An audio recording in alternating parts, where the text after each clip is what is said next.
Folks, Black Star Network is here. Hold no punches! I'm real revolutionary right now. Support this man, Black Media. He makes sure that our stories are told.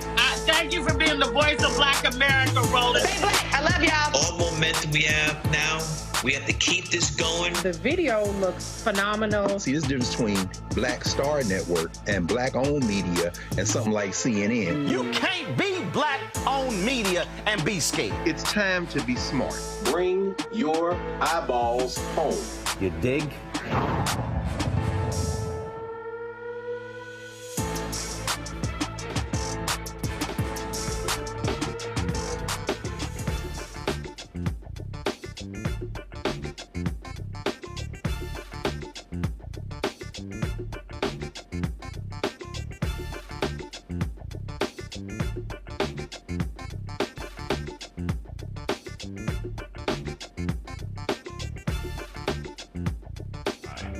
I'm Isaac Hayes III, founder and CEO of Fanbase. Fanbase is a free-to-download, free-to-use, next-generation social media platform that allows anyone to have followers and subscribers on the same page. Fanbase was built through investment dollars from equity crowdfunding from the Jobs Act. People just like you helped build Fanbase, and we're looking for more people to help build Fanbase. We are currently raising $17 million in a Regulation A crowdfund on Start Engine. We've already crossed $2.1 million, but we're looking to raise more capital from people just like you that deserve the opportunity to invest in early stage startups without having to be accredited investors. So right now, I'd like you to go to startengine.com/fanbase and invest. The minimum to invest is $399. That gets you 60 shares of stock in Fanbase right now, today. And then use Fanbase to connect with friends, grow your audience, and be you without limits.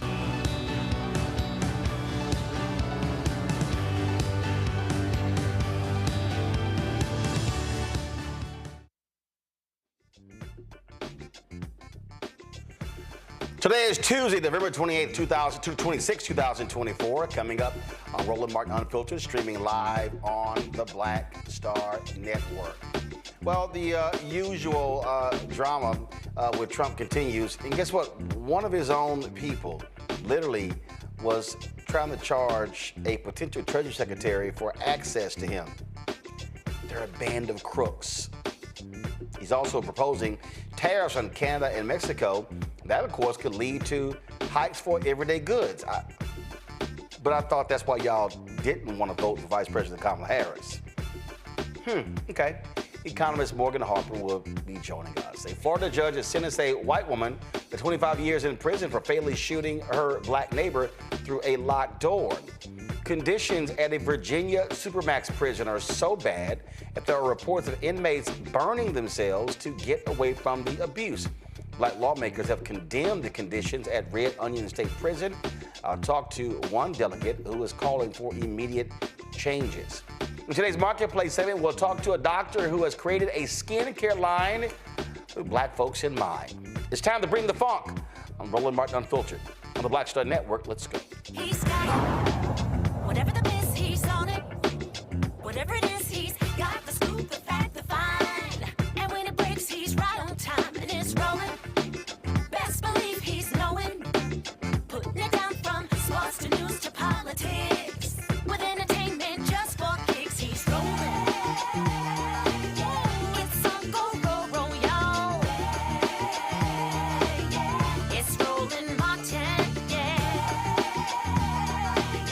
rolling with Roland now. He's funky, he's fresh, he's real, the best, you know he's Roland Martin now.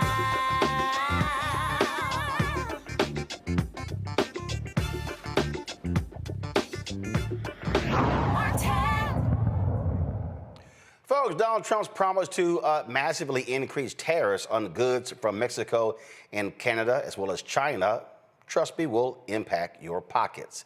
The orange convicts tariffs are retaliation for illegal immigration and crime and drugs coming across the border. Now, of course, he also claims that it is fentanyl that is coming across the border illegally, even though it's Americans who are bringing fentanyl actually across the border. Automobiles, automobile parts, agriculture products, electronics, mineral fuels and oils, plastics and plastic products, machinery and industrial equipment, aluminum and steel products. All of those things, of course, have an impact. Guess what? The folks at the Center for American Progress, they say that Trump's plan to increase tariffs on Canadian and Mexican goods by 25%, on Chinese products by 10%, will cost a typical American family some $1,300 a year. Joining us right now is Morgan Harper. Morgan, of course, is with the American Economic Liberties Project, joining us from Columbus, Ohio. So, with all these folks, Morgan, who voted for populism, they were angry with Biden and Harris when it came to inflation. They said that gas was too high and food was too high and all these things were too high. But this is what they voted for? Well, as we know, it's not always clear what exactly voters are looking for based on how they cast their votes. I mean, there's no denying that prices are very high for a lot of people. That's a fact. I think it's also important for people to know that in this tariffs discussion, a lot of the tariffs that we saw actually happened during the Biden administration, but they were different than what Trump is talking about here, and that they were strategically placed tariffs that were paired with industrial policy, meaning an investment in building up domestic production. What Trump is talking about is pretty much, and what he was talking about during the campaign, is just across the board tariffs. We're just going to put tariffs on every good. And as you mentioned, that is very likely to increase prices because you aren't pairing it with any sort of domestic policy agenda that's going to make cheaper goods available here in the U.S. And so that is pretty irresponsible and should, and most likely will, lead to price increases if he actually follows through with it. And of course, now you have all of his supporters go, no.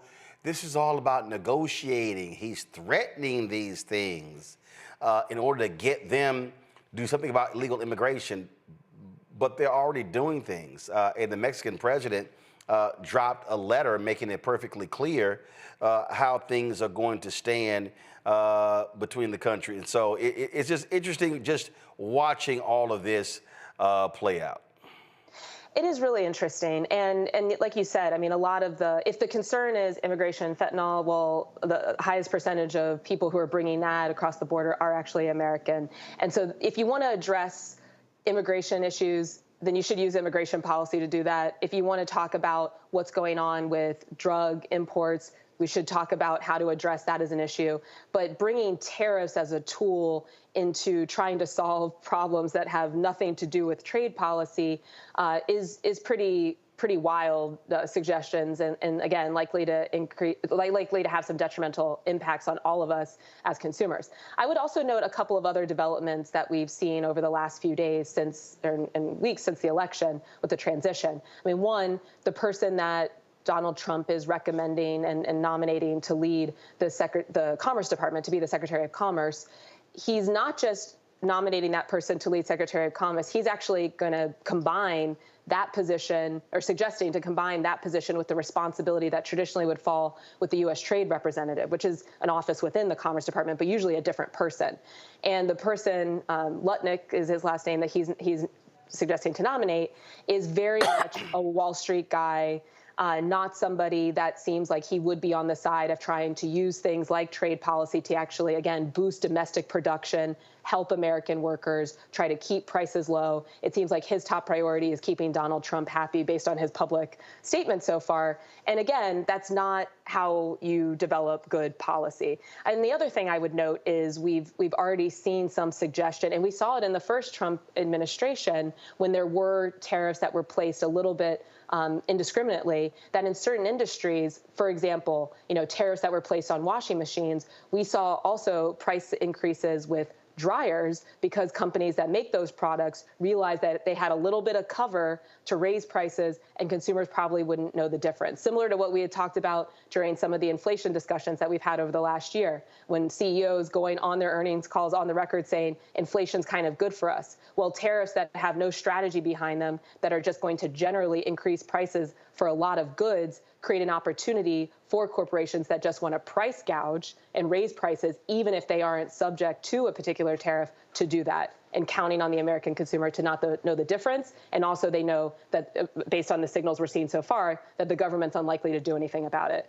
So these are all really troubling developments in a very short period of time. Again, we'll just have to see what actually gets implemented.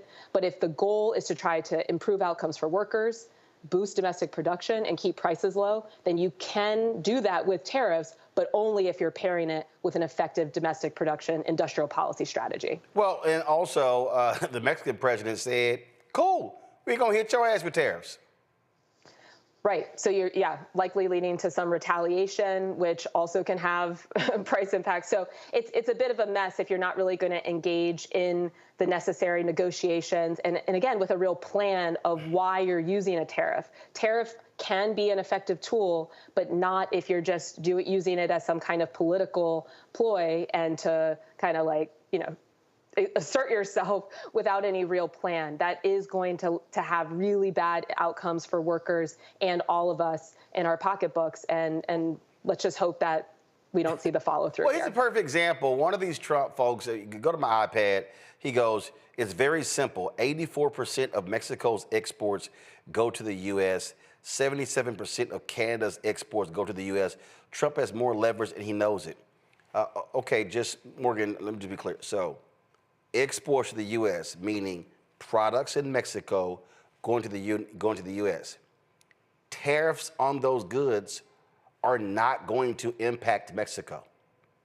Tariffs on those goods will be paid by Americans who are buying those products. Yes, and I think another thing to keep in mind is just because you're putting a tariff on a particular country, it doesn't mean that then they're going to move production back to the U.S. automatically. They also have other options. They can move to other countries.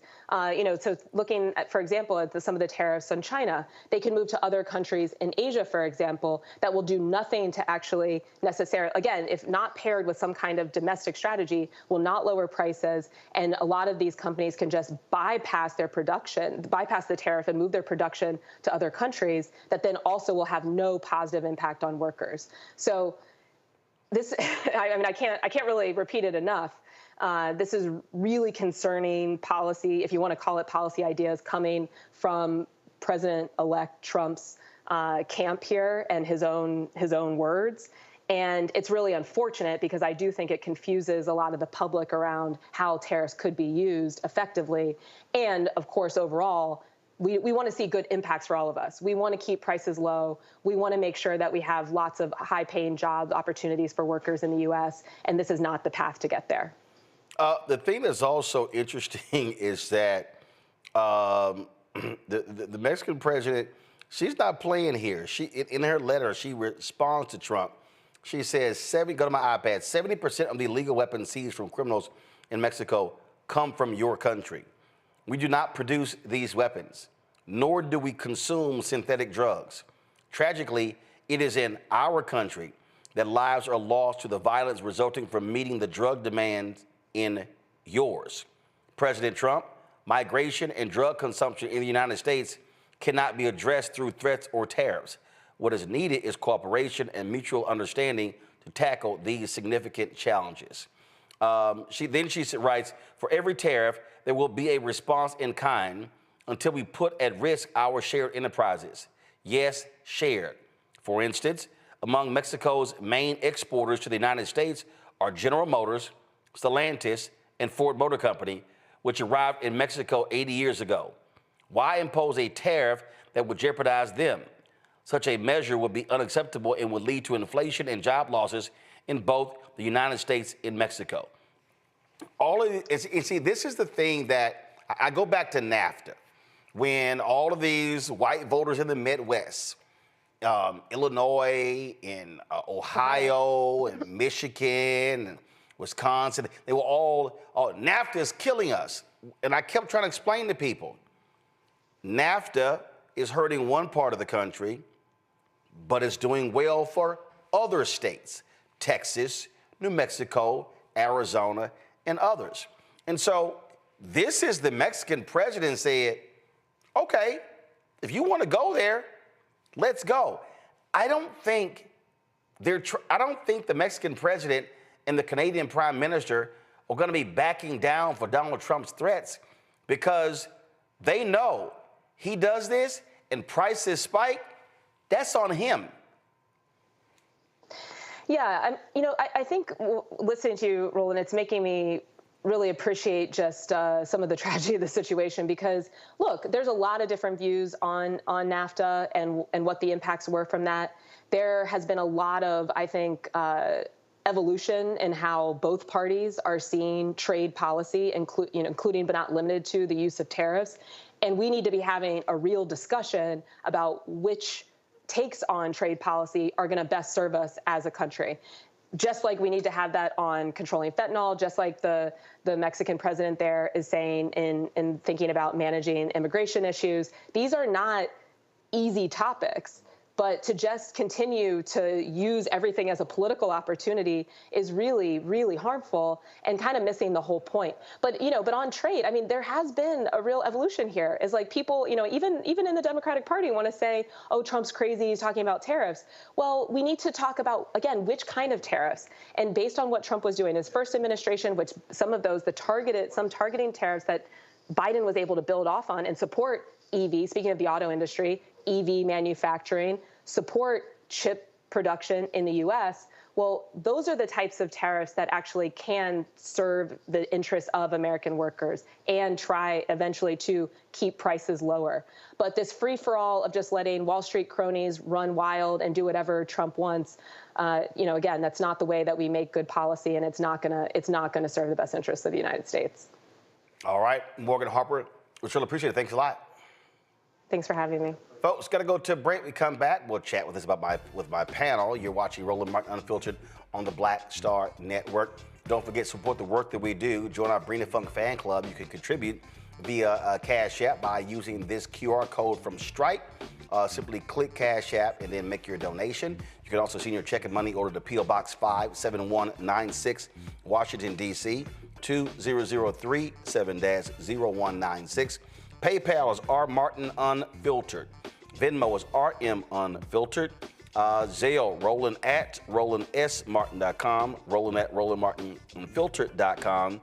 Don't forget, download the Black Star Network app, Apple phone, Android phone, Apple TV, Android TV, Roku, Amazon Fire TV, Xbox One, Samsung Smart TV. Also, be sure to get a copy of my book, White Fear, How the Browning of America is Making White Folks Lose Their Minds, available at bookstores nationwide. Also, be sure to get your merchandise, Roland Martin Unfiltered merchandise, including our new shirt. Don't blame me. I voted for the black woman. Go to First of all, you can go to blackstarnetwork.com, go to RolandSMartin.com, or you can go directly to RolandMartin.creator-spring.com.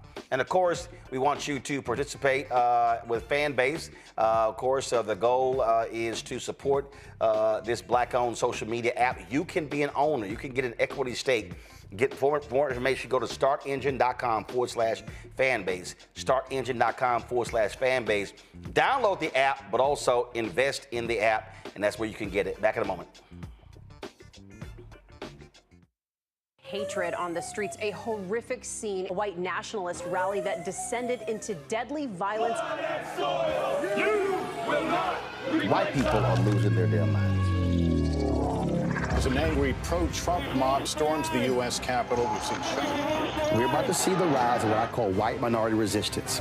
We have seen white folks in this country who simply cannot tolerate black folks voting. I think what we're seeing is the inevitable result of violent denial. This is part of American history. Every time that people of color have made progress, whether real or symbolic, there has been what Carol Anderson at Emory University calls white rage as a backlash. This is the rise of the Proud Boys and the Boogaloo Boys. America, there's going to be more of this. Here's all the Proud Boys, guys. This country is getting increasingly racist in its behaviors and its attitudes because of the fear of white people. The fear that they're taking our jobs, they're taking our resources, they're taking our women. This is white fear.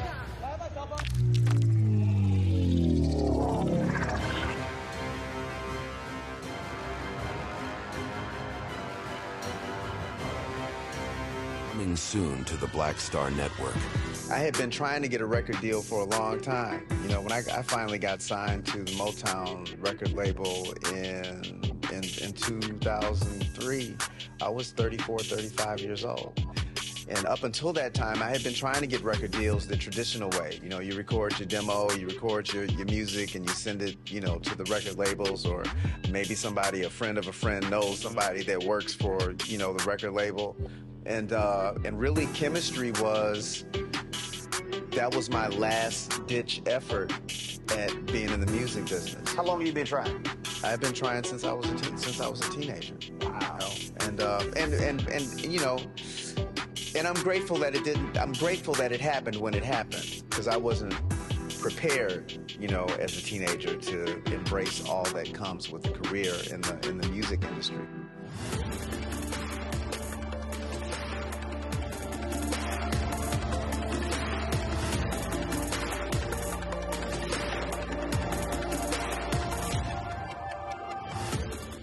Look, Fanbase is more than a platform. It's a movement to empower creators, offering a unique opportunity for everyday people to invest in Black-owned tech, infrastructure, and help shape the future of social media.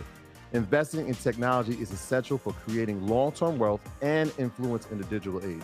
The Black community must not only consume tech, we must own it. Discover how equity crowdfunding can serve as a powerful tool for funding Black businesses, allowing entrepreneurs to raise capital directly through their community through the Jobs Act.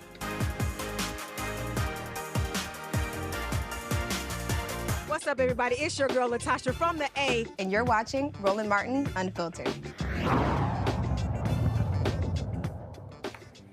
All right, folks, let's welcome our panel. Dr. Mustafa Santiago Ali, former senior advisor for environmental justice at the EPA. Joining us from D.C., Randy Bryant, DEI disruptor. Joining us from D.C., Joe Richardson, civil rights attorney. Joining us from Los Angeles. Mustafa, I'll start with you.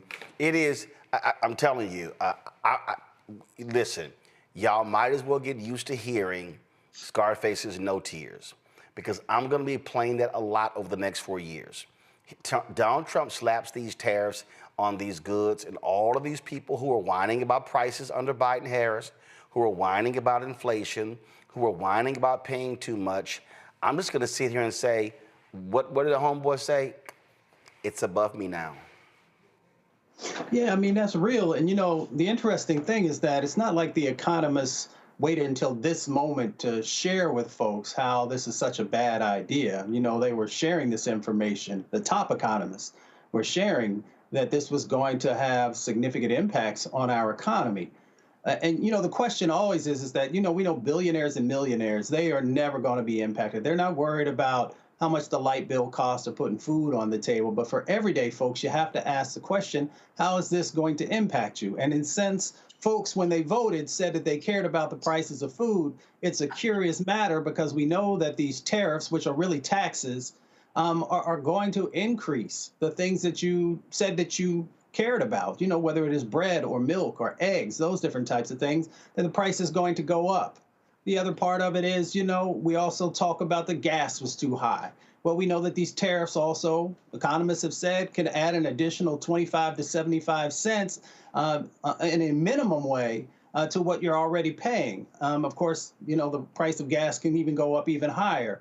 So the question becomes, moving outside of sort of looking at these issues in a vacuum, the other things that this Trump administration is talking about. So if you know that the prices of foods are already significantly higher, and then this will raise that price. And they also have said that the climate crisis, that they're no longer going to work on that. So we know that that will also increase the price of food. And we also know that they said they're going to round up a whole bunch of people who are in the agricultural industry and send them back home. So then once again, that's going to raise the price of food. So tariffs have a significant impact, and they also have ripples to all these other sets of actions that they said that they're going to do. It is, again, just surprising watching these people. And what they forget, Randy, they forget Trump did these tariffs when he was last there. And guess what? He destroyed soybean and other farms. The American taxpayers had to spend $25 billion in subsidies called welfare, to help them because of the tariffs. China didn't pay that. Americans did. Right. But when it comes to Trump, what I have found is that people have very short memories. I mean, when he left office, he had the ratings, the lowest ratings of any president ever. But people didn't remember that when they put him in office again. And so, again, just like you're saying, they have forgotten the tariffs he had before and what the effect was then. Also, I believe because he talks so much trash, right? That we have a leader that you don't know when he's bluffing or when he's serious, which certainly is not a good form of leadership. Because when he first came out, he said that he was talking about 60% tariffs in China, and he's now backing away from that very slowly. So, no one even knows when he's speaking the truth about what he's going to do or when he's just talking a big game. And then lastly, yes, I mean, you talk about we have this idea that America, and people who voted for Trump have this idea that America is the big and the best, and nobody can challenge us, and we can do whatever we want, and that we can just bully people into doing what we want to do. And I like how the president of Mexico came back and said, wait a minute, shorty, wait a minute, let's look at this a little bit. I mean, and how it would affect us, But unfortunately, it seems like the people who voted for Trump don't look at facts. I mean, they don't look at the fact that we get like almost 35% of our produce from Mexico and Canada. So if there are tariffs on that, that's gonna hurt us in some form or fashion. We're gonna feel it. And even if we don't feel it where you're paying more, I promise you that restaurants, those food service, those things that we like, we're gonna be getting less. So all of a sudden, I don't know what a Big Mac has on it. When it doesn't have tomato and lettuce on it, but they're charging the same prices, that's why. Oh, listen, Joe, again, for all these people, they kept blaming all of these things on President Biden, Vice President Harris. Guess what? This is what y'all voted for. So don't come back with buyer's remorse, because y'all fell for the okie doke and the lies. And he was lying to you. But they said, oh, we'll ignore the lies from the serial liar. Yeah, and, they're going to get you coming in and they're going to get you going out. We forget, the part that we alluded to a little bit, you did in the interview, is the fact that corporations are okay with raising prices anyway, falsely setting it up as if it's an issue that the Biden administration was responsible for, the fact that corporations decide to get together and raise prices on their own, to everyone's detriment.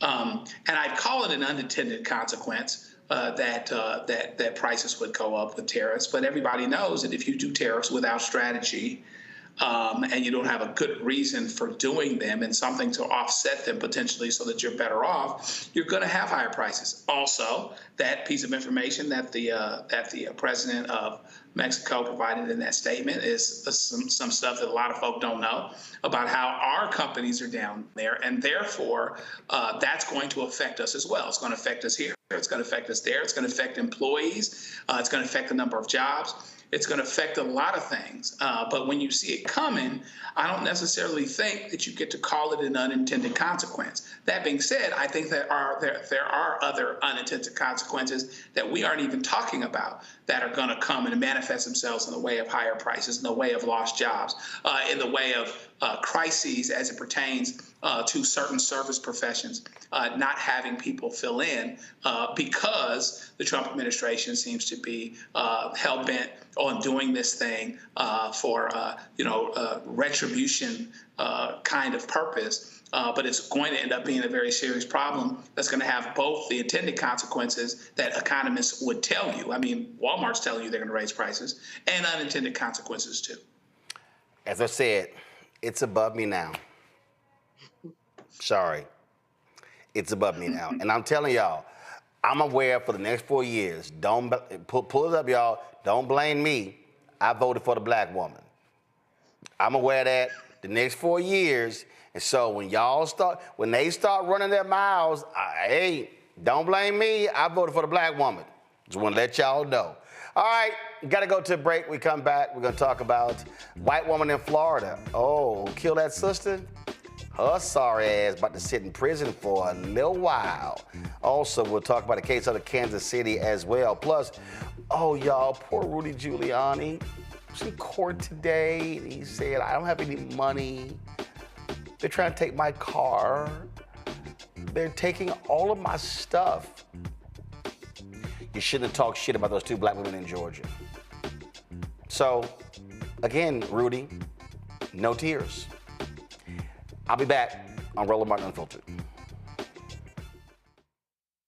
Hi, I'm Isaac Hayes III, founder and CEO of Fanbase.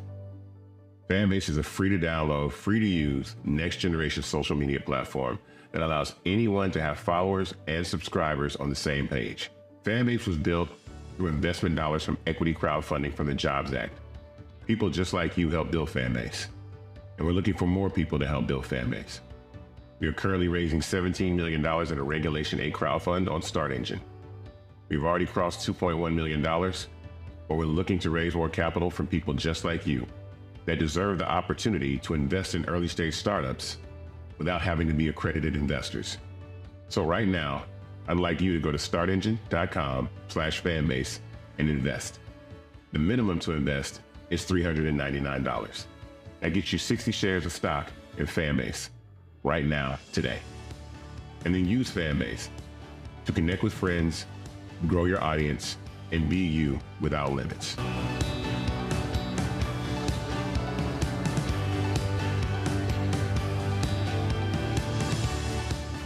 I'm Dr. Jackie Hood Martin, and I have a question for you. Ever feel as if your life is teetering and the weight and pressure of the world is consistently on your shoulders? Well, let me tell you, living a balanced life isn't easy. Join me each Tuesday on Black Star Network for A Balanced Life with Dr. Jackie.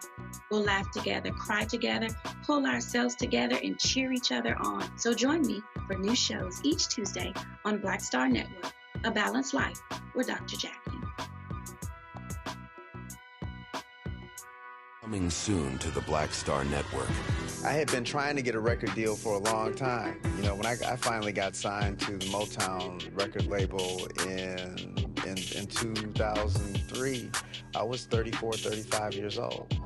And up until that time, I had been trying to get record deals the traditional way. You know, you record your demo, you record your music, and you send it, you know, to the record labels, or maybe somebody, a friend of a friend, knows somebody that works for, you know, the record label. And really, chemistry was my last-ditch effort at being in the music business. How long have you been trying? I've been trying since I was a teenager. Wow. You know? And you know, and I'm grateful that it didn't. I'm grateful that it happened when it happened, because I wasn't prepared, you know, as a teenager to embrace all that comes with a career in the music industry.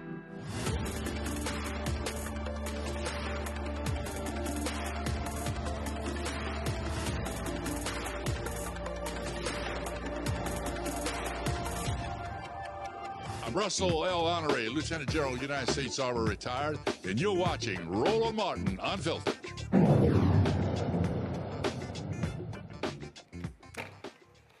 The white Florida woman who fatally shot her black neighbor through a closed door in June of 2023, about to sit her ass in prison for the next 25 years.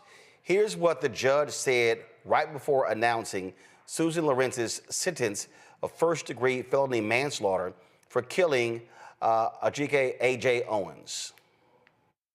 I'm primarily looking at the harm inflicted upon not only the victim, who of course lost her life, but her family. She has 4 children, all of whom were present during the offense or somewhere in the general vicinity, or at least home. It certainly will have a traumatic impact on their lives for the rest of their lives. They'll live their whole lives without their mother, which I think is a very significant harm inflicted upon them by Ms. Lawrence. When I look at the nature of the offense, you know, I find that the shooting was completely unnecessary in this case. Ms. Lawrence was behind the door was locked. She had already called law enforcement. They were en route. She knew they were en route. She was in a relatively safe position. For some reason, she went into her room and found a gun. She could have stayed in the room and put another locked door between her and Miss Owens, but she came back out, put herself in front of the door, and at the time she fired the gun through the door, she was safe. Miss Owens was simply, although she was clearly banging loudly and was probably very angry over the whole situation, it appears to be she was mostly demanding that Miss Lawrence come outside, which would indicate she had no indication of coming inside the house. So when Miss Lawrence fired the gun through the door, she did so knowing a person was directly on the other side of the door. And she knew that person wasn't a burglar, she wasn't a robber, she wasn't a rapist. She knew she was probably upset about the interaction with the kids, but she had arguments with her before, and no real harm came other than, I guess, a sign was thrown at her, a paper sign. And that's when she decided to shoot. I find that the shooting, when I listened to every aspect of the trial and every aspect of sentencing here, you know, it's the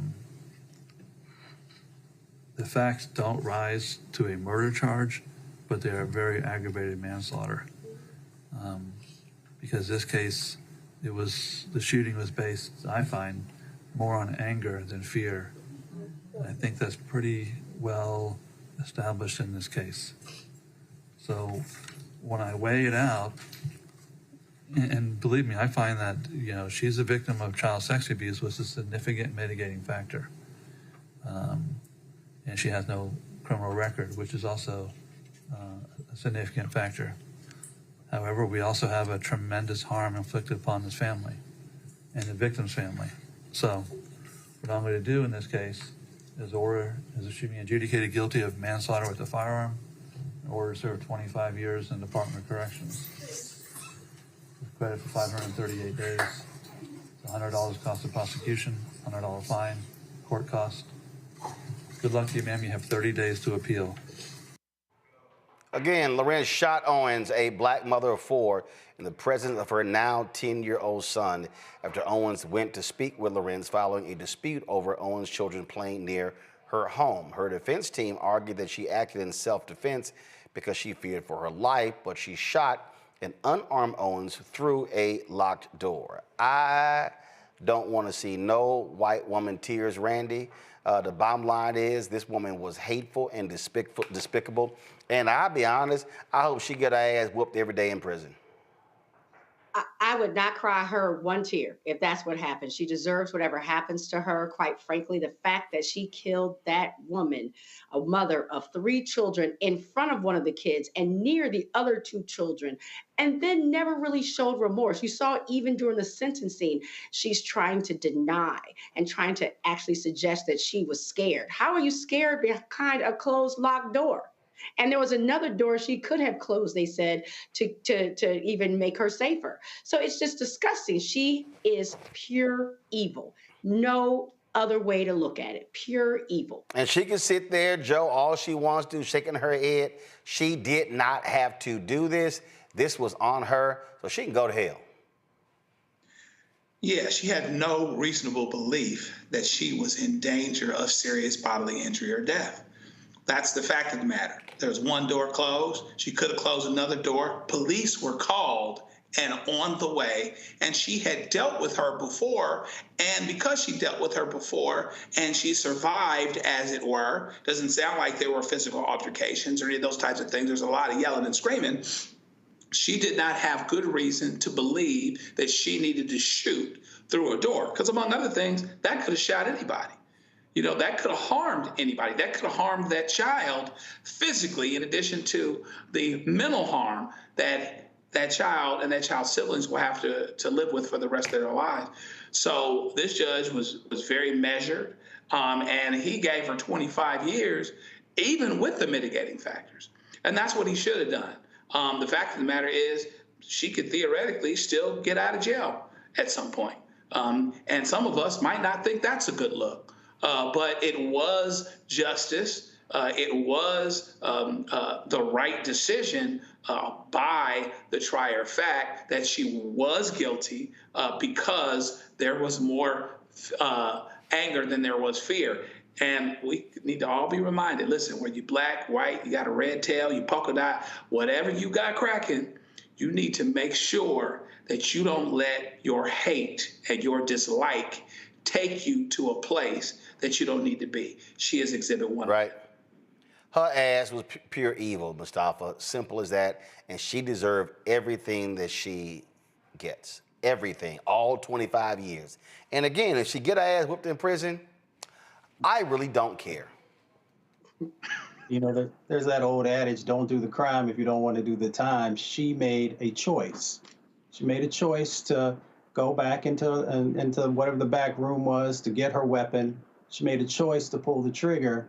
And with that choice, there are repercussions. The repercussions, of course, are those poor little children no longer have their mother, but also now this individual will spend the next possibly 25 years in prison. And it also speaks to the greater set of challenges that we have in this country when we've got over 400 million guns. So there's a whole bunch of people who have guns who just don't have the mental capacity to actually be able to deal with what they bring. So, you know, she got the time, she did the crime, and we move forward. Indeed. Folks, let's talk about Independence, Missouri, where police officers were responded to a domestic disturbance call. By the time they left, a mother and her infant daughter were dead, killed by those called to help. The community and family want to know why officers shot 34-year-old Maria Pike and her daughter, 2-month-old Destiny Hope, who was in her mother's arms. The Kansas City Defender has followed this case. In an article, in this article, the infant's father, Michael Holder, who was present during the incident, said, "They shot my baby." Holder said, his voice shaking with grief and fury, "It looked like her head exploded. Her blood splattered across my glasses and all over me. All I could do was scream. I just kept saying 3 words, the same 3 words, you killed her. I was screaming it over and over." Neither the body camera footage nor the identity of the police officer who pulled the trigger have been released. Ryan Sorrell, the founder and executive editor of the Kansas City Defender, joins us right now. Ryan, glad to have you here. So they're not explaining what the hell they did. They're not explaining what the circumstances were. How do people, I mean, this sounds like the Sonia Massey case. They call for help and they end up dead. Absolutely. I mean, I think this is truly one of the most horrifying cases that I have ever reported on. From what we have seen, I mean, the day after it happened, the police chief of Independence Police Department, Police Chief Dustman, did a press conference that we call a state-sanctioned disinformation campaign, where he literally went out to the media and said that he was spewing essentially what has been disproven by all of the existing eyewitnesses that we have spoken to. We've spoken with the grandmother who was present. We spoke to the grandfather. I spoke directly with Mitchell, who was in the room. I spoke to the owner of the apartment complex, who was also present. Everybody has said that they did not see Maria have any weapon in her arm, yet the police chief espoused that allegedly Maria had a knife in her hand, which he tried to make that seem as if that would justify the fact that the police ran into this apartment with military-grade assault rifles, knowing there was a baby present, and ultimately shot this baby Destiny, in her head while she was being held in her mother's arms. And then when her mother jumped up, they shot Maria as well. And so this is just absolutely horrifying. The police are not releasing any details whatsoever. And to me, what just does not make any sense, what doesn't make any sense to the family, to the community, what doesn't make any sense is why the police department and this police chief would say that she was armed and put this narrative out there. But then when the media asked him, do you all know what the age of this young person or this child that you killed, he refused to say the age. He said, I'm not going to get into that. So why is he able to get into whether or not he says that she's armed, but he's not able to, and to this day, they still have not confirmed whether or not they killed this infant. And the only reason we know about it is because the family has told us. First of all, it was, okay, who called them, and was it domestic violence in that household or somewhere else? Correct. Yes, it was so it pretty much all started when the grandmother, which is Mitchell. Mitchell is the father of baby Destiny, and Mitchell's mother, so the grandmother, was assaulted by Maria. Maria is the mother of baby Destiny. And so the grandmother goes outside, she calls the police, and she wants to press charges against Maria. And the police arrive, and they ask the grandmother, they say, are there any weapons present upstairs? And the grandmother says, no, there are not any weapons present upstairs. All I want her to do is be arrested for assault. And then she also tells the police there is a baby upstairs. So she warns them that there is an infant inside of the apartment building. And then the police go upstairs. They actually go into the wrong apartment. They go into someone else's apartment. And I spoke directly to this person named Bug. And they busted into Bug's apartment. So they go into the wrong apartment with these assault weapons. Once again, they point them directly at Bug. They're screaming at Bug, saying, what did you do with my officer? Where is my officer? And Bug is screaming back at them, you have the wrong apartment. And this goes on for about 30 seconds until they finally realize they're in the wrong apartment, and they just run out. They don't apologize or anything. They run out, and they go to supposedly what is the correct apartment. And Mitchell, I spoke directly with Mitchell as well, who's the father of Destiny. And Mitchell says that he asked the police, can they talk outside the door? Because he didn't want the police to come inside of his apartment with their guns out like that. And despite his pleas for the police to stay outside of his door, they barge into the door, and that's when the altercation happened. Well, we certainly would love to get more information. And as usual, when they don't release body cam footage, when they don't release a name and don't release details, that means the cops screwed up. That's exactly what it means. So, all right, then. We certainly appreciate it, Ryan. Thanks a lot. Folks, going to a break. We come back. Oh, Rudy Giuliani, y'all. He is crying. He just doesn't know what to do because they're taking all of his money. Well, that's what happens when you absolutely lie on Black Georgia workers. And then you keep defaming them. And then you keep defaming them. And then you keep defaming them. So, shut up. Folks, support our work. Join the Bring the Funk fan club. If you want to give via Cash App, do so via Stripe and this QR code. You can use it right here. Also, send your check and money order to P.O. Box 57196, Washington, D.C. 20037-0196. Of course, PayPal, R. Martin Unfiltered. Venmo is RM Unfiltered. Zelle, Roland at RolandSMartin.com. Roland at RolandMartinUnfiltered.com. We'll be right back. Coming soon to the Black Star Network. I had been trying to get a record deal for a long time. You know, when I finally got signed to the Motown record label in 2003, I was 34, 35 years old. And up until that time, I had been trying to get record deals the traditional way. You know, you record your demo, you record your music, and you send it, you know, to the record labels, or maybe somebody, a friend of a friend, knows somebody that works for, you know, the record label. And really, chemistry was my last ditch effort at being in the music business. How long have you been trying? I've been trying since I was a teenager. Wow. And you know, and I'm grateful that it didn't. I'm grateful that it happened when it happened, because I wasn't prepared, you know, as a teenager to embrace all that comes with a career in the music industry.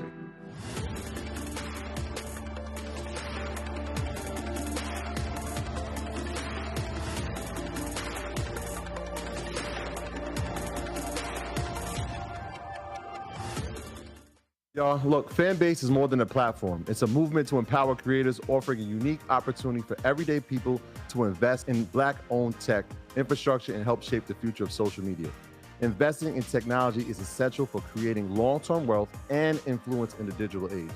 The Black community must not only consume tech, we must own it. Discover how equity crowdfunding can serve as a powerful tool for funding Black businesses, allowing entrepreneurs to raise capital directly through their community through the Jobs Act.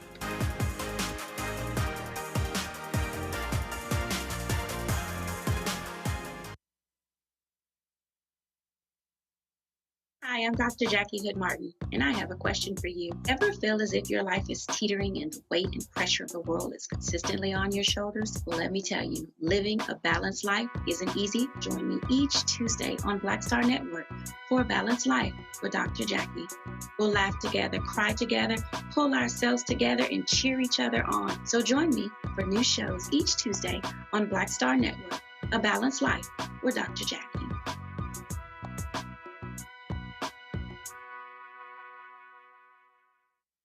Hello, I'm Marissa Mitchell, a news anchor at Fox 5 DC. Hey, what's up? It's Sammy Roman, and you are watching Roland Martin Unfiltered.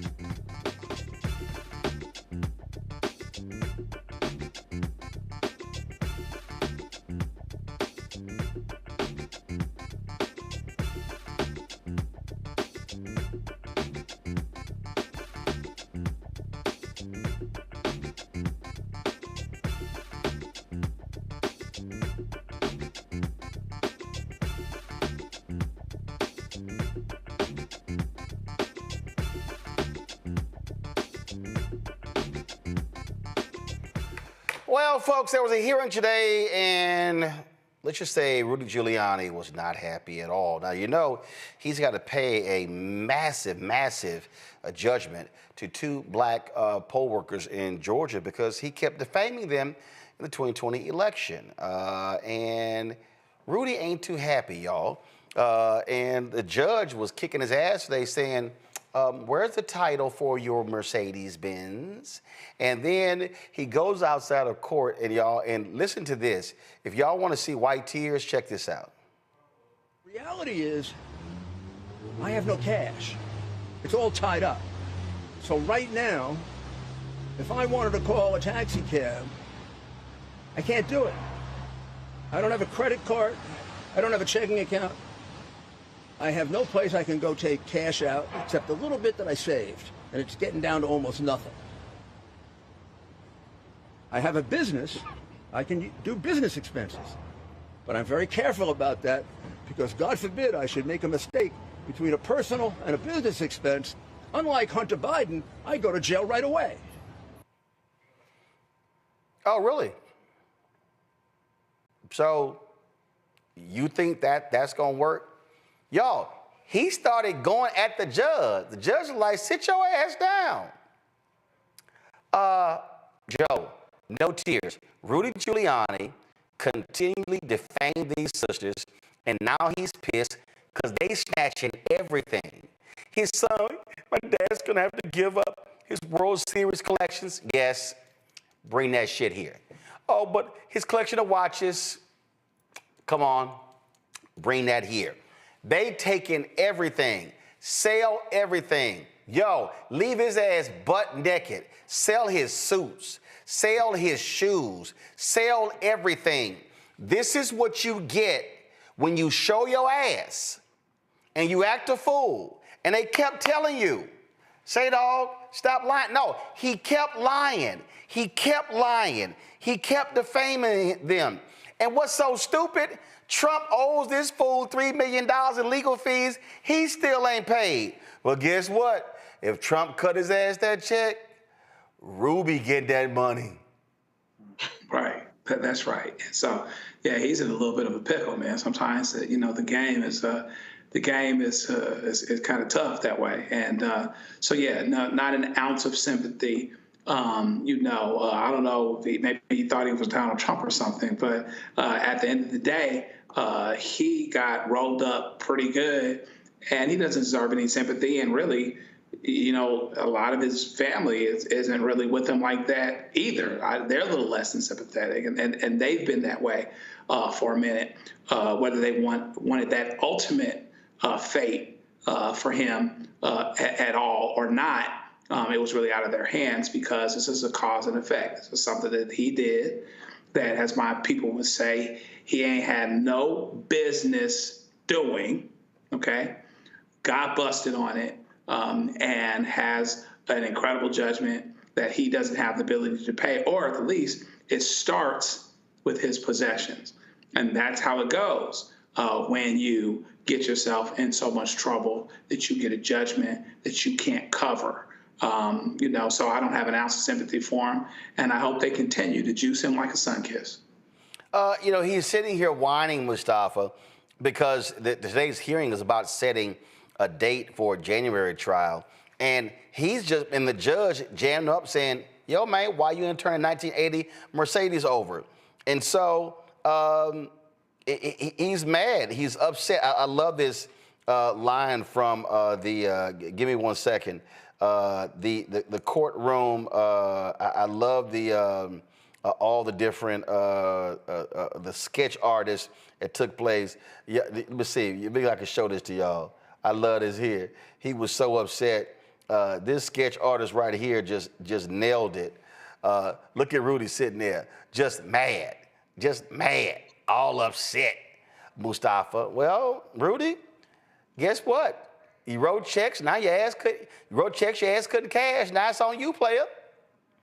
Yeah, well, he's mad because his privilege didn't allow him to be protected in the way that he thought that it would. He thought that he could be able to do and say whatever he wanted, and there would be no repercussions for that. It's interesting because so many folks continue to focus on him. So one, it's interesting that his crew ain't showed up for him. Not only Donald Trump, but you've seen in the past when we've had these folks who are on the MAGA side of the equation, and when they do something, how all these people show up and pay their legal fees and all this other type of stuff. So that should also tell you something about how that group of people feel about him, that he is a detriment to the things that they're trying to do, even as egregious as they are. The other impact, or the other thing that you got to talk about, is that, these two black women who are doing their job, right, trying to make sure that democracy worked the way that it's supposed to work, this individual decided that he would both, help to perpetuate both physical and mental impacts on them. And he just kept fanning the flames and kept fanning the flames and kept fanning the flames. So, they're getting death threats. They're getting all these different types of things. They can't leave their homes. And then you've got the mental health aspect of that weight that they had to continue to carry. So every dollar that they are receiving, they deserve.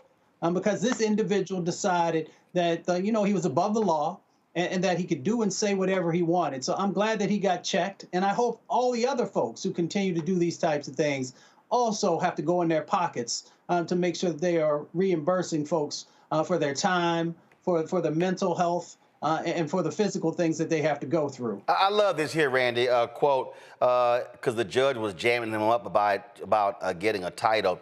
Your client is a competent person. He was the U.S. attorney in this district. The notion that he can't apply for a title certificate and then Giuliani then cuts him off. I did apply for it. What am I supposed to do? Make it up myself?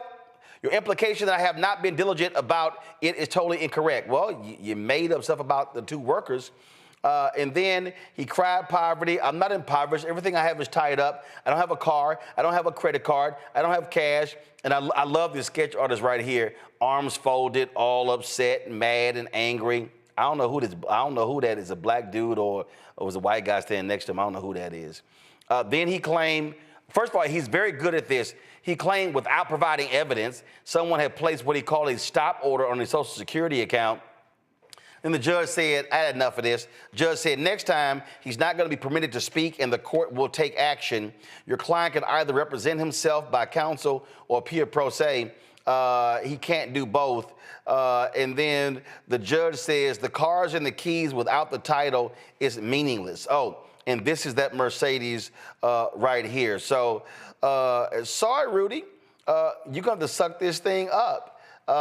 And then the judge denied his bid to push back a January 16th trial of whether he can hang on to some of his prized possessions. Remember, he also is appealing the case. He's been disbarred as well.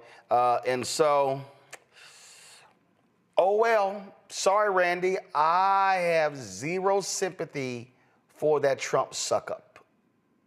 And it's very fascinating to watch someone crumble in front of us because he is so accustomed to privilege. This man is 80 years old, and for most of his life, he has gotten away with this sort of behavior because of privilege. And now he is becoming this victim in front of us, and we're supposed to feel sorry for him. I mean, I guess he expects some people to get a GoFundMe for his $148 million debt. But yeah, I think his gasket is flabbered. He just cannot believe this is happening to him. But he's getting exactly what he deserves to get. I am very proud of those two women for actually standing up and pressing charges, because a lot of people would not have. They would have complained about it, but they would not have said, we are going to file charges against this very powerful man. So good for him. And, I want to get my popcorn and watch him, cry and beg a little bit more. I love this here. He wants to delay the trial.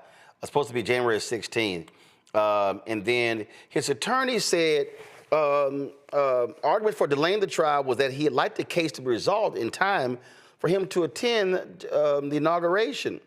And then Staten Island attorney Joseph Camarata claimed Giuliani has an involvement with the inauguration and that he regularly consults with Trump. The judge was like, I'm sorry, your social calendar does not represent good cause to grant a delay.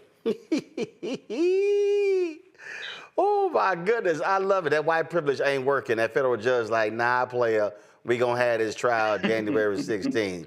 And your ass about to pay up. So I want these two sisters to snatch everything.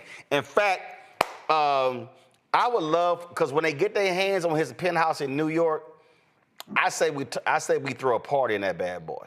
Mm-hmm. I say, that's real tough, I'm straight. Yeah, I will live stream.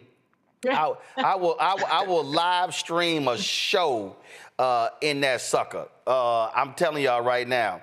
And then let's all drive around Georgia in that car. And so I take everything. Ruby and Shay, y'all hit me up. When y'all take custody of that apartment, I will do Roland Martin Unfiltered from that apartment. I'm just letting y'all know. I will happily do that. And I'll bring the DJ and everything. I'm just saying. All right, y'all. Let me go to a break. We come back. We're going to talk about just shameful conditions in a Virginia prison that has people demanding answers. So we'll talk about that. Lots more we're going to cover on the show. Also, marketplace segment. A sister out of New York, a doctor, has a new skincare product line that has black folks in mind. So we're going to break that thing down as well. Lots to discuss right here on Roland Martin Unfiltered right here on the Black Star Network. Back in a moment. Hi, I'm Isaac Hayes III, founder and CEO of Fanbase. Fanbase is a free-to-download, free-to-use, next-generation social media platform that allows anyone to have followers and subscribers on the same page. Fanbase was built through investment dollars from equity crowdfunding from the Jobs Act. People just like you helped build Fanbase, and we're looking for more people to help build Fanbase. We are currently raising $17 million in a Regulation A crowdfund on Start Engine.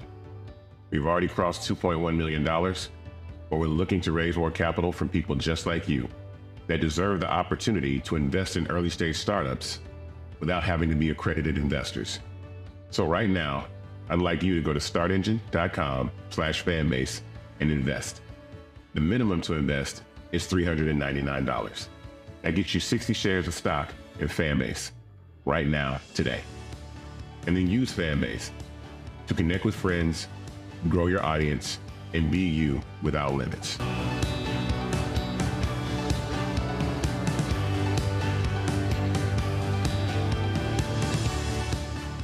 Soon to the Black Star Network.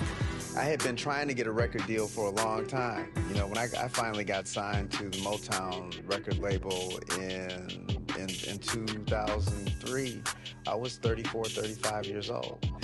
And up until that time, I had been trying to get record deals the traditional way. You know, you record your demo, you record your music, and you send it, to the record labels, or maybe a friend of a friend knows somebody that works for, the record label. And really chemistry was my last ditch effort at being in the music business. How long have you been trying? I've been trying since I was a teenager. Wow. And And I'm grateful that it didn't. I'm grateful that it happened when it happened, because I wasn't prepared, you know, as a teenager to embrace all that comes with a career in the music industry.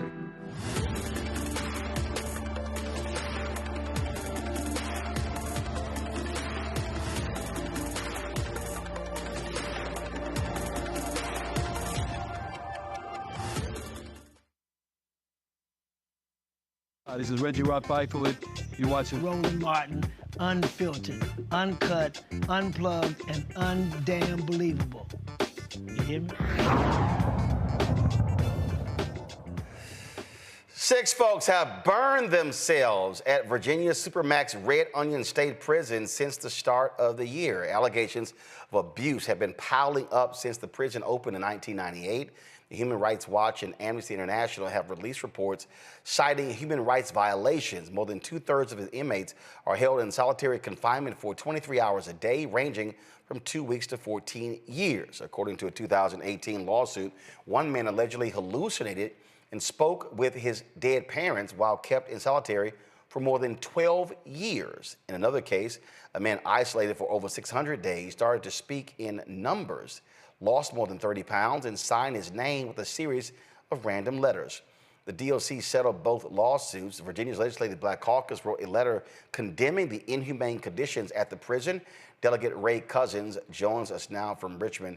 So, first and foremost, we've seen where the Department of Justice has come in and investigated state prisons. And we just saw what they just did in Fulton County, the jail there. Have y'all called for the DOJ to come in to investigate this prison and other prisons in Virginia?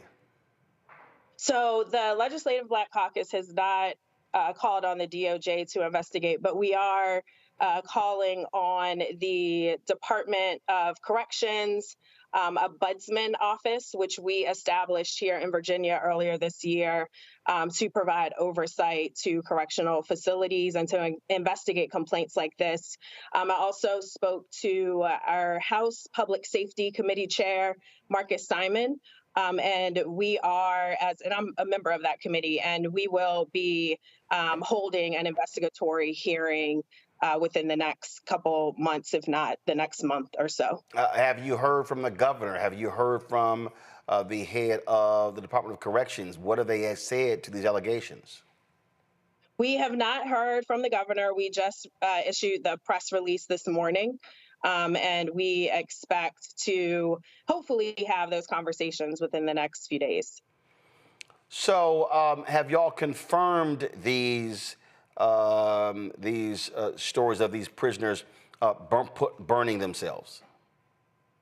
So we have, right now, these are allegations, and we're hearing complaints from incarcerated individuals and their families, and that is who has reported these conditions to us. Earlier this year, I received a number of complaints from constituents here in Richmond, Virginia, who have family members at Red Onion, who mentioned that a few of the incarcerated individuals were undergoing hunger strikes in protest to the inhumane conditions that exist at the prison.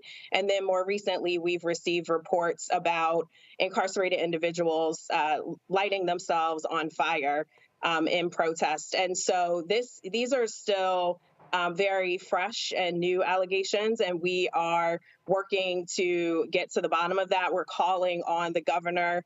We're calling on the Virginia Department of Corrections, Director Dotson. Also, as I mentioned, the Ombudsman's office that we established here to investigate these allegations. Whose district is this prison in, and what does that representative had to say? So this prison is located in Southwest Virginia. It's actually on Red Onion Mountain. We have not heard from the representative who actually represents that area, but we do know that a majority of the incarcerated individuals there are either from the city of Richmond, which I represent, along with 2 other delegates, 2 state senators, and I believe the Hampton Roads area. Are y'all going to demand a visit to the prison to inspect for yourselves what's going on?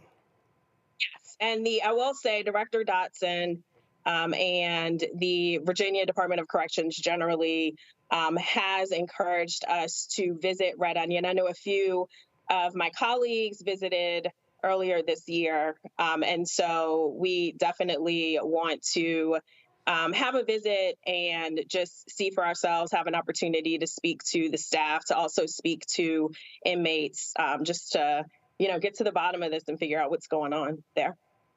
Well, we certainly appreciate you joining us, and we'll look forward to see what happens next. Thank you. Joe, what we just heard there, this is a perfect example of one thing that we are going to desperately miss with the Biden-Harris administration. They have been very aggressive at investigating city, county, and state jails and prisons. And look, I don't think for a second you're going to see the same diligence from these Trump yahoos. Anything on the law enforcement side, from consent decrees to prison conditions, those things are going to be investigated less, if at all, frankly, because their feeling is that there's no sympathy for those types of things anyway. But even prisoners have rights. They have rights by the Constitution. There's a constitutional ban against cruel and unusual punishment. There are prisoners have rights, and so therefore this is something that we're going to miss, because a lot of this will not be prioritized. It will be deprioritized, and the worst part of it is there are investigations that are underway that have been started. Like, you start something in the next couple months. I hate to be less than sympathetic or pessimistic, but you start something in the next couple months on this thing that's not state-based, then, it's going to get reversed in January anyway. And so this is going to be one of the areas in which we will desperately miss the Biden administration, because they really went out of their way to try to find these types of problems, deal with them, and force the agencies to be accountable, which would include monitoring changes that they promised to make. So we will miss that. Randy? It's very concerning, because what you realize is that, one, when you have a prison guard, the qualifications for them to have these jobs are pretty minimal, and they're not tested to see what there's not a psychological test to see where they are. So some people take these jobs really with the focus on being able to assert some sort of cruelty on people. And they do not see these prisoners as people. So it's very scary that there will be no oversight to ensure that these people, very real people, are at least treated with a level of humanity, just like you said. Mustafa? I mean, the state prison system is, it holds the largest amount of people. Almost 1 million folks are incarcerated in the state prison system. So we should just understand, the totality of how many folks are being impacted here. And then the other thing is that folks have continued to whittle away at the resources that are necessary to make sure that when someone is incarcerated, that they have the opportunity to come out better off than when they went in. And I believe, and folks should fact check this, that Ben Klein is actually the individual, I think it's the 6th district down there in Virginia, and he actually sits on the Judiciary Committee. So, they should be taking a look at what's going on in this particular situation and others across the country. So we've known for quite a while that our state prison system has many cracks in it. Some would say that it's broken. But unfortunately, we probably over the next 4 years will not have an administration that actually wants to do what's necessary to fix this. All right, folks, got to go to break. We come back. Walmart scraps its DEI program. We told y'all this was going to happen. We warned y'all these things were going to happen, and so we're going to talk about it as well. And so can't wait to do that. I know Randy got a couple of things to say about that. All right, folks, support the work that we do. This is also one of the reasons why, because these companies, look, Walmart ain't never took an ad out with us. And don't think we haven't tried. Publicis was their ad agency, and they ain't done a damn thing with us. So here you go. So, but this is how these companies are. So I guess they definitely not going to be doing anything now. just say Shuttering DEI. Support us, of course, via Cash App. You can give via the Stripe app. Use the QR code right there. Send your check and money order. P.O. Box 57196. Washington, D.C. 20037-0196. PayPal is R Martin Unfiltered. Venmo is RM Unfiltered. Zelle, Roland at RolandSMartin.com. Roland at RolandMartinUnfiltered.com. We'll be right back. What's up, y'all? Look, Fanbase is more than a platform. It's a movement to empower creators, offering a unique opportunity for everyday people to invest in Black-owned tech, infrastructure, and help shape the future of social media. Investing in technology is essential for creating long-term wealth and influence in the digital age. The Black community must not only consume tech, we must own it. Discover how equity crowdfunding can serve as a powerful tool for funding Black businesses, allowing entrepreneurs to raise capital directly through their community through the Jobs Act.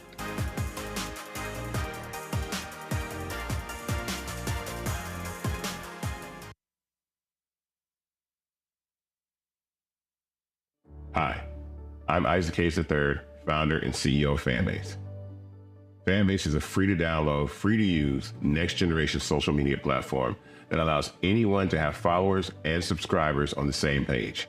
Fanbase was built through investment dollars from equity crowdfunding from the Jobs Act. People just like you helped build Fanbase, and we're looking for more people to help build Fanbase. We are currently raising $17 million in a Regulation A crowdfund on Start Engine. We've already crossed $2.1 million, but we're looking to raise more capital from people just like you that deserve the opportunity to invest in early-stage startups without having to be accredited investors. So right now, I'd like you to go to startengine.com/fanbase and invest. The minimum to invest is $399. That gets you 60 shares of stock in Fanbase right now, today. And then use Fanbase to connect with friends, grow your audience, and be you without limits.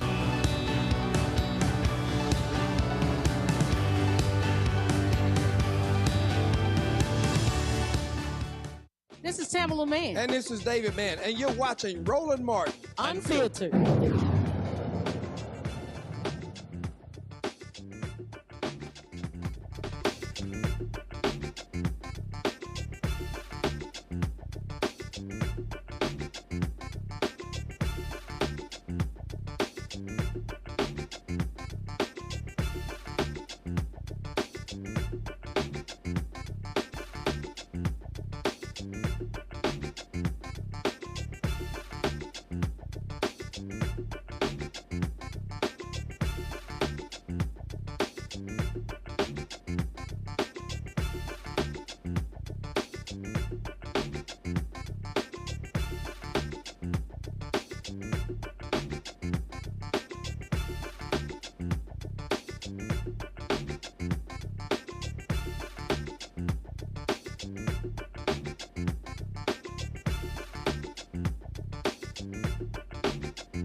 Well, Walmart has decided they're going to get rid of their DEI policies. Why? Because right-wing conservatives have been targeting a number of public companies, telling them they don't like what their support for transgender, LGBTQ, as well as Black folks and other minorities. This is the Walmart U.S. CEO speaking this morning on CBS This Morning, explaining their decision. Of course, Walmart is America's largest employer, one of the biggest companies in the world. So this is a huge decision. Listen.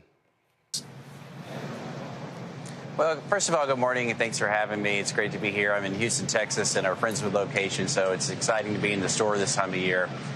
First, let me say, like many companies all across the United States, we've been on a journey and we continue to be on a journey. And what we're trying to do is to ensure that every customer, every associate feels welcome here to shop and to feel like they belong. And that term belong, we've been talking about belonging now for almost 2 years. Early 2023, we started talking about belonging. And we're going to continue to make the best decisions we can that makes everyone, our customers, our associates, feel like this is an environment they can shop in and thrive in. Is diversity among your suppliers still important to you at Walmart, John? Well, starting with our company back in 1962, we were a small business, a single store that operated out of Rogers, Arkansas.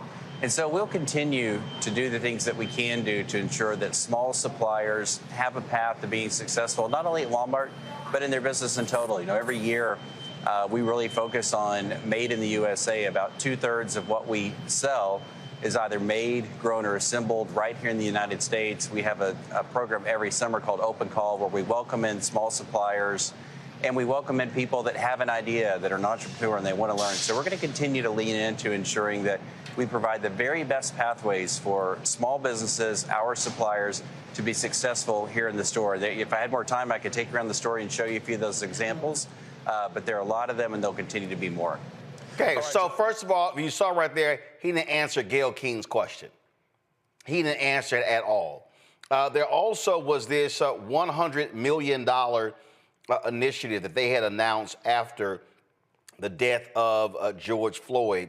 They're getting rid of that. It was they also were funding what it was called a Center for Racial Equity, a nonprofit that Walmart launched in 2020.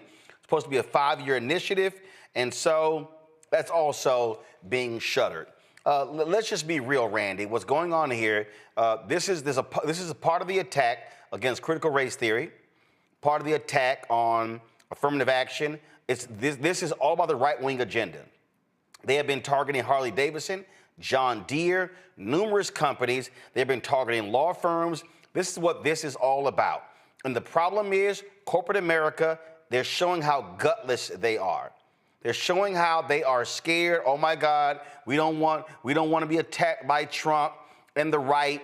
And so that's all this is. And I remember I was in Los Angeles.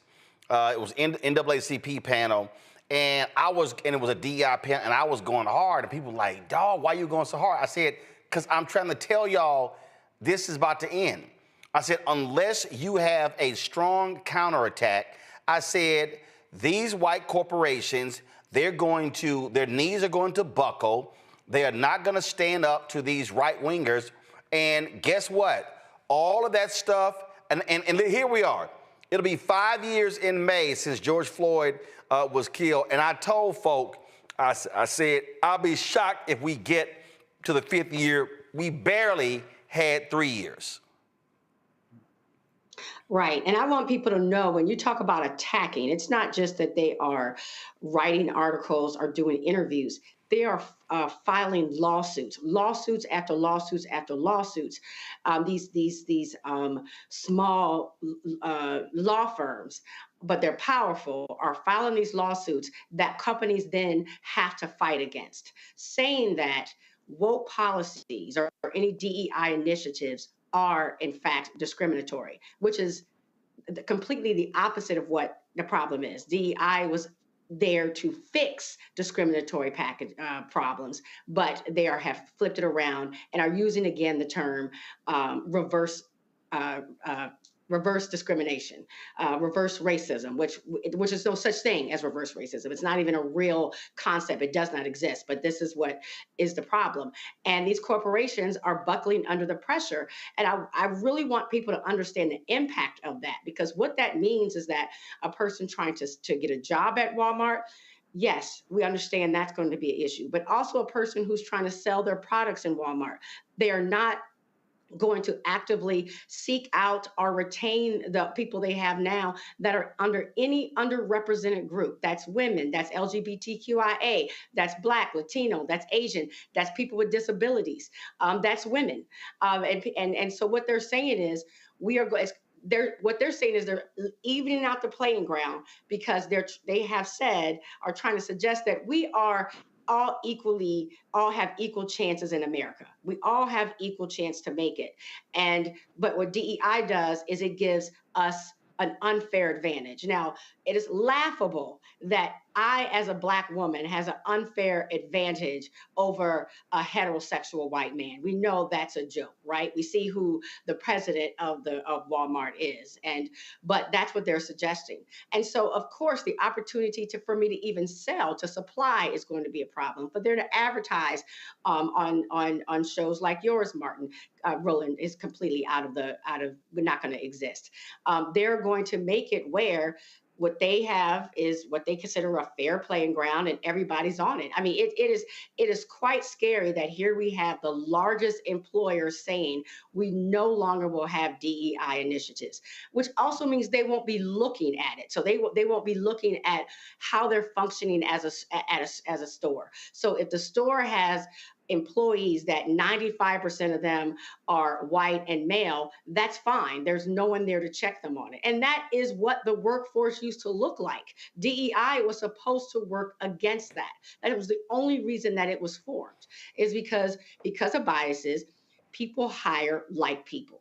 And because of our history in this country, most of the people in charge are cishet white males, and they hire white males, and they do business with white males, and they bring in suppliers that are white males, and they pay more to white males. What they're saying though is, no, we now as white males feel as if we've been discriminated against just for the little slice of pie that these DEI initiatives offered to people.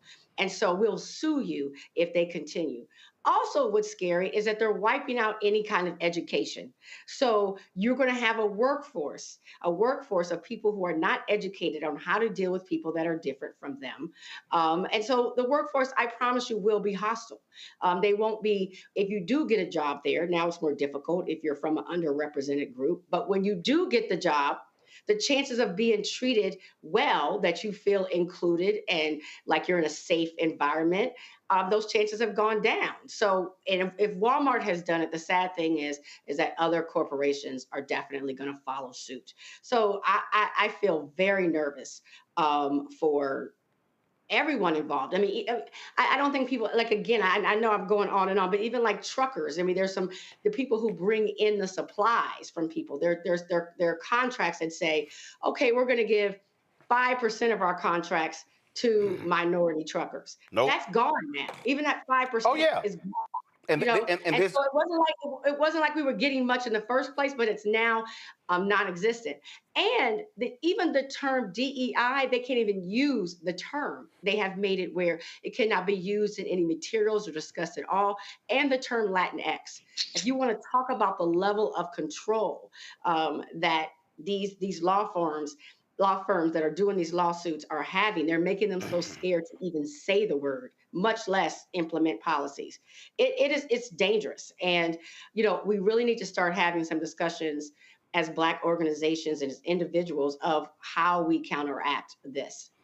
This is all because this right-winger right here, Robbie Starbuck, hit them last week and said, I'm going to be releasing a story on all of your woke policies. And so right here, last week I told execs at Walmart that I was doing a story on wokeness there. Instead, we had productive conversations to find solutions. And so Walmart totally caved. Walmart will no longer participate in the human rights campaign's what they call woke corporate equality index. Products. Monitor the Walmart marketplace to identify and remove inappropriate sexual and or transgender products marketed to children. Review all funding of Pride and other events to avoid funding inappropriate sexualized content targeting kids. Y'all, let me be real clear. This ain't just about transgender, y'all. They want them to stop funding black groups as well. Walmart not extending their racial equity center. Supposed to be 5 years, didn't even get to the 4th year. Look at this here. We will evaluate supplier diversity programs and ensure they do not provide preferential treatment and benefits to suppliers based on diversity. We don't have quotas and won't going forward. Financing eligibility will no longer be predicated on providing certain demographic data. Do y'all see? Walmart will no longer use Latinx. Walmart will discontinue racial equity training through the Racial Equity Institute. Walmart will discontinue the use of DEI as a term while ensuring a respectful and supportive environment. Our focus is on belonging for all associates and customers. Total bullshit. And so here's a company, y'all. And again, they're gloating. Look what he says. We've now changed policy at companies worth over $2 trillion. That's what they did. Look at this. Our campaigns are now so effective that we're getting the biggest companies on earth to change their policies without me even posting a story outlining their woke policies. Companies can clearly see that America wants normalcy back. The era of wokeness is dying right in front of our eyes. The landscape of corporate America is quickly shifting to sanity and neutrality. We're now the trend, not the anomaly. Joe, did I not call it? Yeah, I mean, I try. I've been telling everybody since 2009, we're living in the age of white minority resistance. And these white folks like this guy right here, they want to get rid of any program that helps black folks or any other minority group. And in their minds, oh, no, we don't want just 95% of the money. We want all of the money. Right, and so much so that if without, soliciting, openly certain companies and suppliers, that you get to 5%, the Walmarts of the world, they might get sued just because they got to 5%. And that underlying that is nothing short of entitlement. For so many in this society have had, particularly white folks, have had the force of tradition, the force of legacy, the force of relationships, affirmative action, and things like that. And DEI, we're about having the force of law because we didn't have anything else. And so switching that back is not about, restoring fairness. What it's about is regaining a lost advantage. If things go back to the way they were, that means that there are more advantaged, and therefore there's expectation and entitlement tied into that. So even someone that gets to a healthy percentage of minorities, people of color, women, et cetera, even though there's an argument that particularly white women will continue to benefit and be on the privileged side, which is why they frankly voted the way that they did, they'll get sued. They will get sued for that very reason. So, it's a serious problem. And, we're going to have to decide what we're going to do and how we're going to deal with it, because what they're trying to do is basically go back to the Stone Age and say, all of this is ours. All of this belongs to us. And that's where we should be. Mustafa, I guess, have you seen anything from the NAACP? Anything from the Urban League? Anything from these civil rights groups? I mean, is anybody it's just gonna be like, oh, okay, oh well, all right. So what are they gonna do? Have another panel? I mean, you hit it on the head. You and I, we often are in alignment with the way that we think about these issues. Frederick Douglass once said that power concedes nothing without a demand. It never has, and it never will. And we've seen these companies moving away from DEI and a number of other sets of actions and policies that are critical for the healing of our nation. But yet, you don't see anybody in the street marching. You don't see anybody talking about economic boycotts and taking away resources from these folks, because the other folks on the other side of the equation are saying, yes, we will do this. Yes, we'll take you to court. Yes, we'll do all these other types of things. But then on the side of folks who say that they are trying to actually move this country forward, we don't see that. People are silent. So when you're silent, people think that you are complicit. And they think that you are not gonna, you're not gonna stand up, you're not gonna push back. Yeah, there are always a few voices that do that, but let's be very serious. There has been no strategic plan about how you were going to address these types of things. So people think you're playing. And when they think you're playing, they're not going to take you serious, and they're going to continue to move forward the agenda that they have.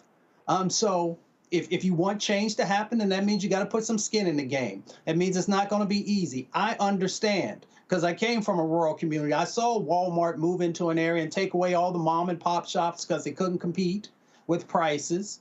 But we've got this dynamic now where folks have got to decide, what are you going to do in this moment? Folks have showed you their cards. And people are still just sitting back saying, well, it can't possibly ever get that bad. They're taking away your wealth because they put the pretty label on it, right? They put this veneer over top about belonging and all the things that, yes, we all agree that those are important. But then when you pull back the veneer, you see that contracting and subcontracting opportunities are going to be taken away. So that means if you talk about the racial wealth gap in this country, but you're allowing corporations to say that we are no longer going to give consideration to the businesses that have often been disinvested in, then I don't know how serious you actually are about trying to make real change happen. It almost seems like someone has to die. When our dear brother George Floyd, had that lynching that happened in front of America and it was caught on camera, then everybody got, and they kind of got motivated there for a moment, and they were willing to do things and stand up and push back and march and show up.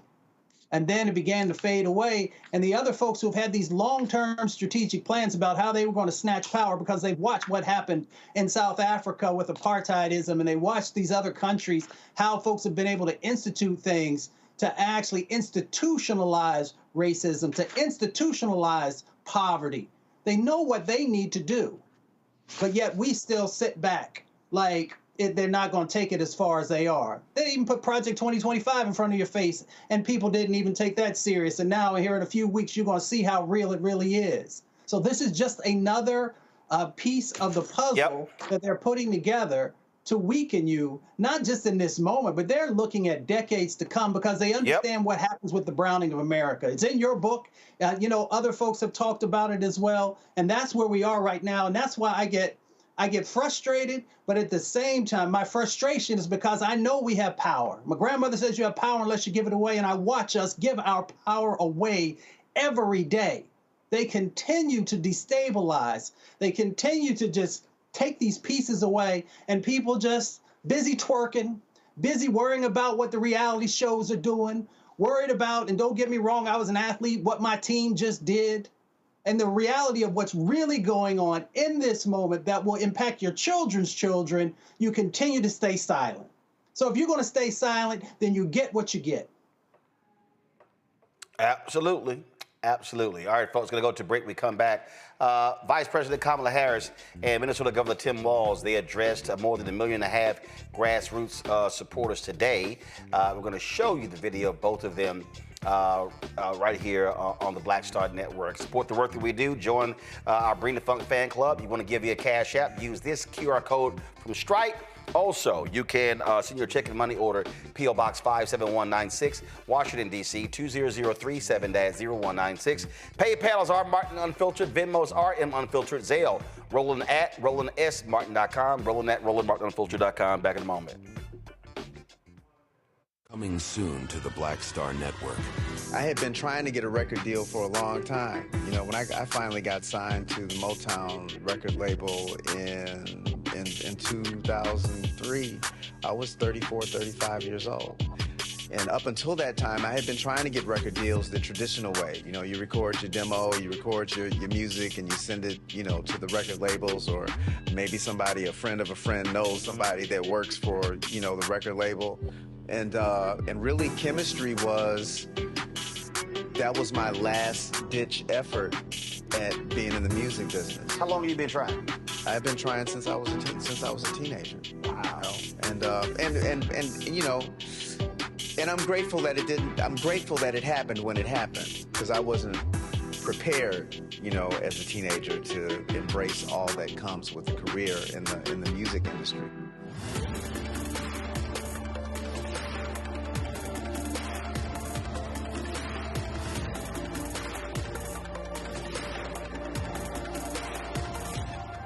Look, Fanbase is more than a platform. It's a movement to empower creators, offering a unique opportunity for everyday people to invest in Black-owned tech, infrastructure, and help shape the future of social media.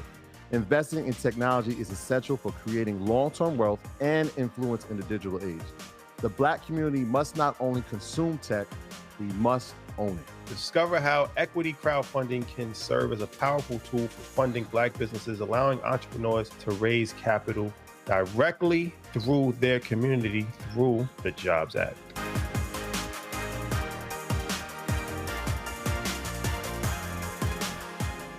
Hi, I'm Jo Marie Payton, voice of Sugar Mama on Disney's Louder and Prouder Disney Plus, and I'm with Roland Martin on Unfiltered.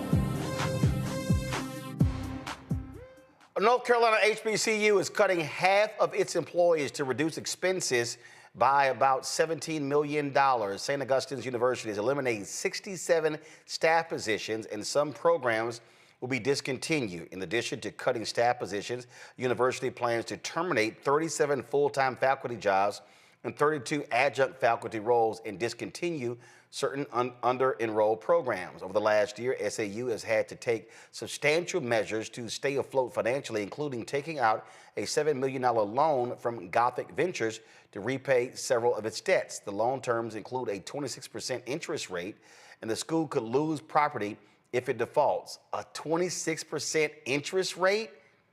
Geez, that's like a damn loan shark. These cuts are an effort to reinstate the university's accreditation before a meeting with the Southern Association of Colleges and Schools Commission in December. Folks, today, Vice President Kamala Harris and Minnesota Governor Tim Walz held a video chat with more than 1 million of their supporters.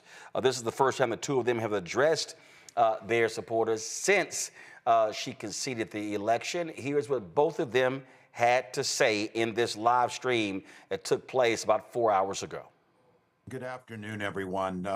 To everyone who's on the call, I can't express my deep gratitude to you. Personally, of being on this ticket was the privilege of a lifetime to be with Vice President Harris. But as an American, to see you out there and to see the work that you did, to know that you put your heart, your soul, your time, your talent, your treasure into something bigger than yourselves, the promise of this country, a place where everyone belongs, where no one needs to go hungry or be unsheltered, and where differences of opinion can be celebrated and differences of ideas. And you put that out there and you worked hard for it. And for that, I am forever grateful. I also recognize the emotions you're going through. And I share those with you. As the Vice President often says, we weren't running against something, we were running for something. And to watch the joy, the vision, the compassion, the decency that the Vice President brought to this, and that each and every one of you reflected every place we went, the caring and the sense of joy. I know it's incredibly disappointing now, and look, candidly, it's a bit scary because there's a very different vision that's being put out there. But now more than ever, we need the light to shine through. We need to be able to be that hope for the neighbor who's really wondering. We need to be that anchor for the folks who are wondering what's next. And each of you did the work. You took time out of your busy lives and you continued to do it. And it makes a difference. On the campaign trail, I would ask, there will be a day of reckoning when it will be asked, what did you do during the 2024 campaign?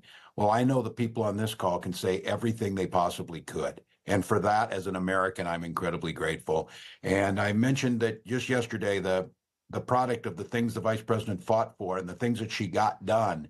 We had the final pot of money from the American Rescue Plan that we were able to put $5 million here in Minnesota into food assistance for hungry families during this holiday season. That's the type of stuff you are fighting for. That's the type of things that make a difference. And those things are just as important now as they were before Election Day. And so I hope all of you take care of yourselves, take care of your families, find the place in your community to heal both yourselves and your community. And then when you're ready to get back in this fight, because it continues on. And I know that I've said it often on the campaign trail, I'm preaching to the choir.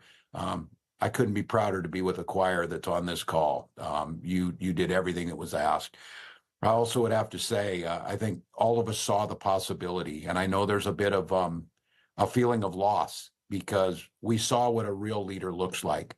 We watched a speech on the Ellipse the week before the election where Vice President Harris delivered on the best of America. She delivered the best of our better angels. She delivered a vision where all of us mattered. She did it with grace and dignity and continued to do that every single day. She is still in this fight. She is doing it every single day. She is not done with her current job, and she's not done being part of it with all of you. And as I said, personally, it was a privilege to be on this ticket. It was a personal privilege to be able to become friends with an incredible leader, which someone who was willing to take on some of the toughest fights and continues to do so. And I would just ask all of you to join me in welcoming our Vice President, Kamala Harris.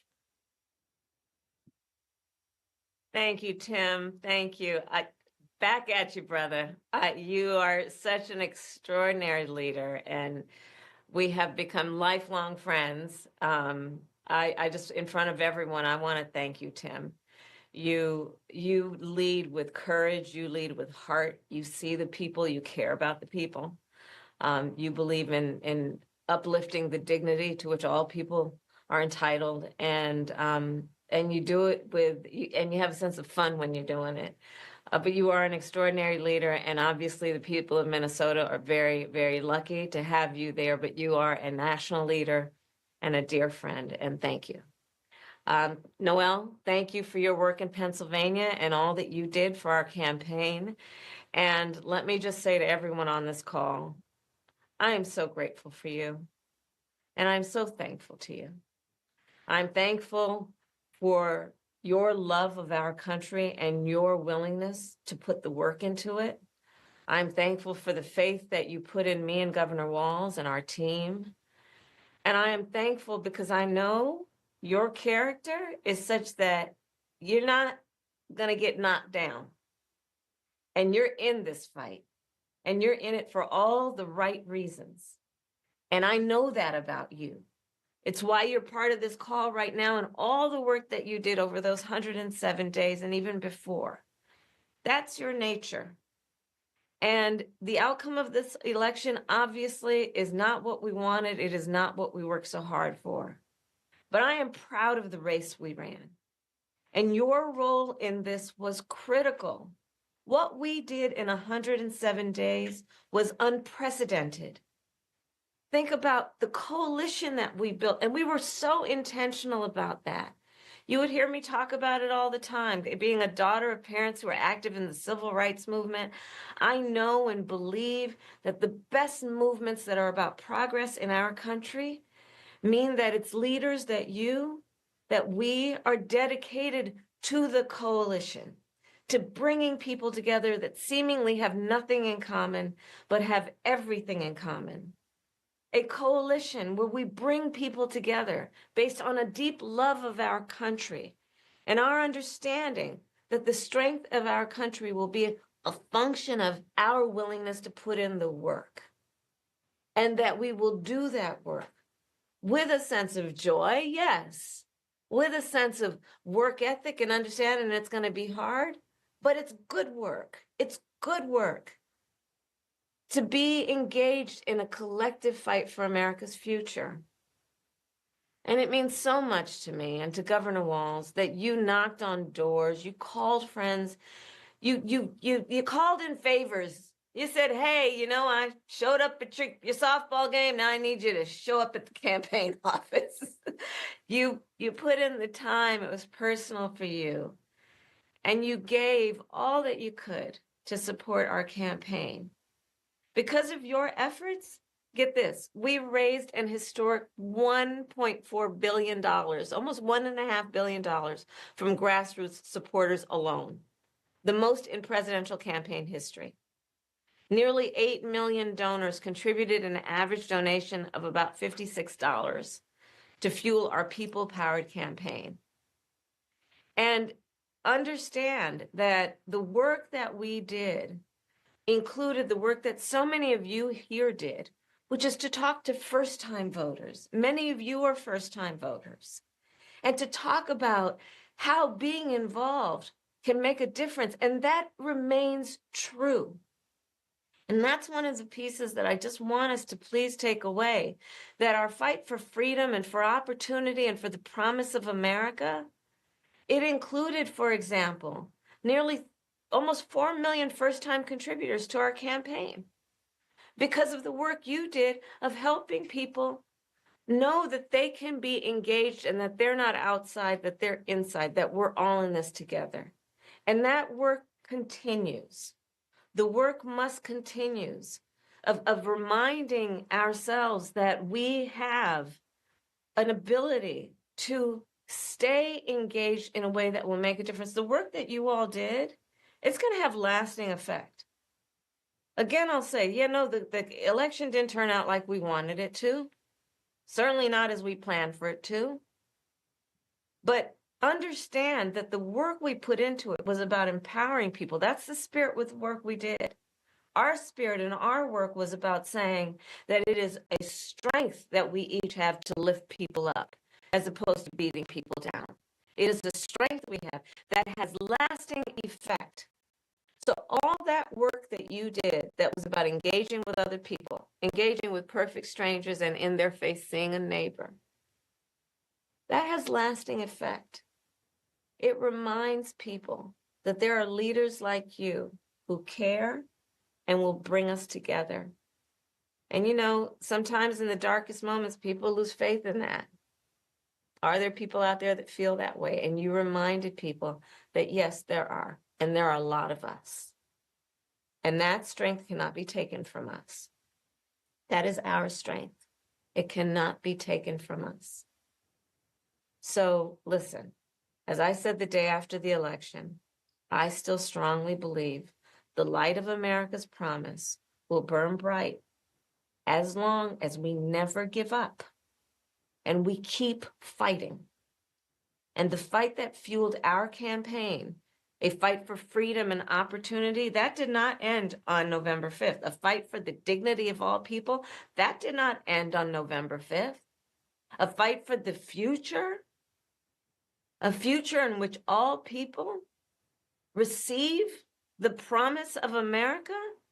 No. A fight that is about a fight for the ideals of our nation, the ideals that reflect the promise of America, that fight's not over.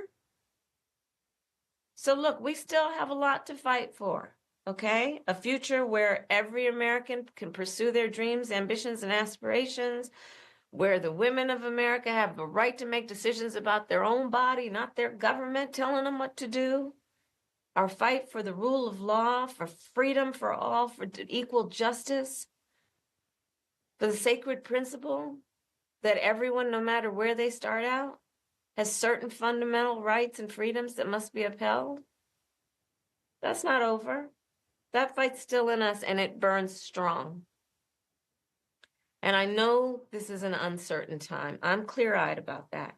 I know you're clear-eyed about it. And it feels heavy.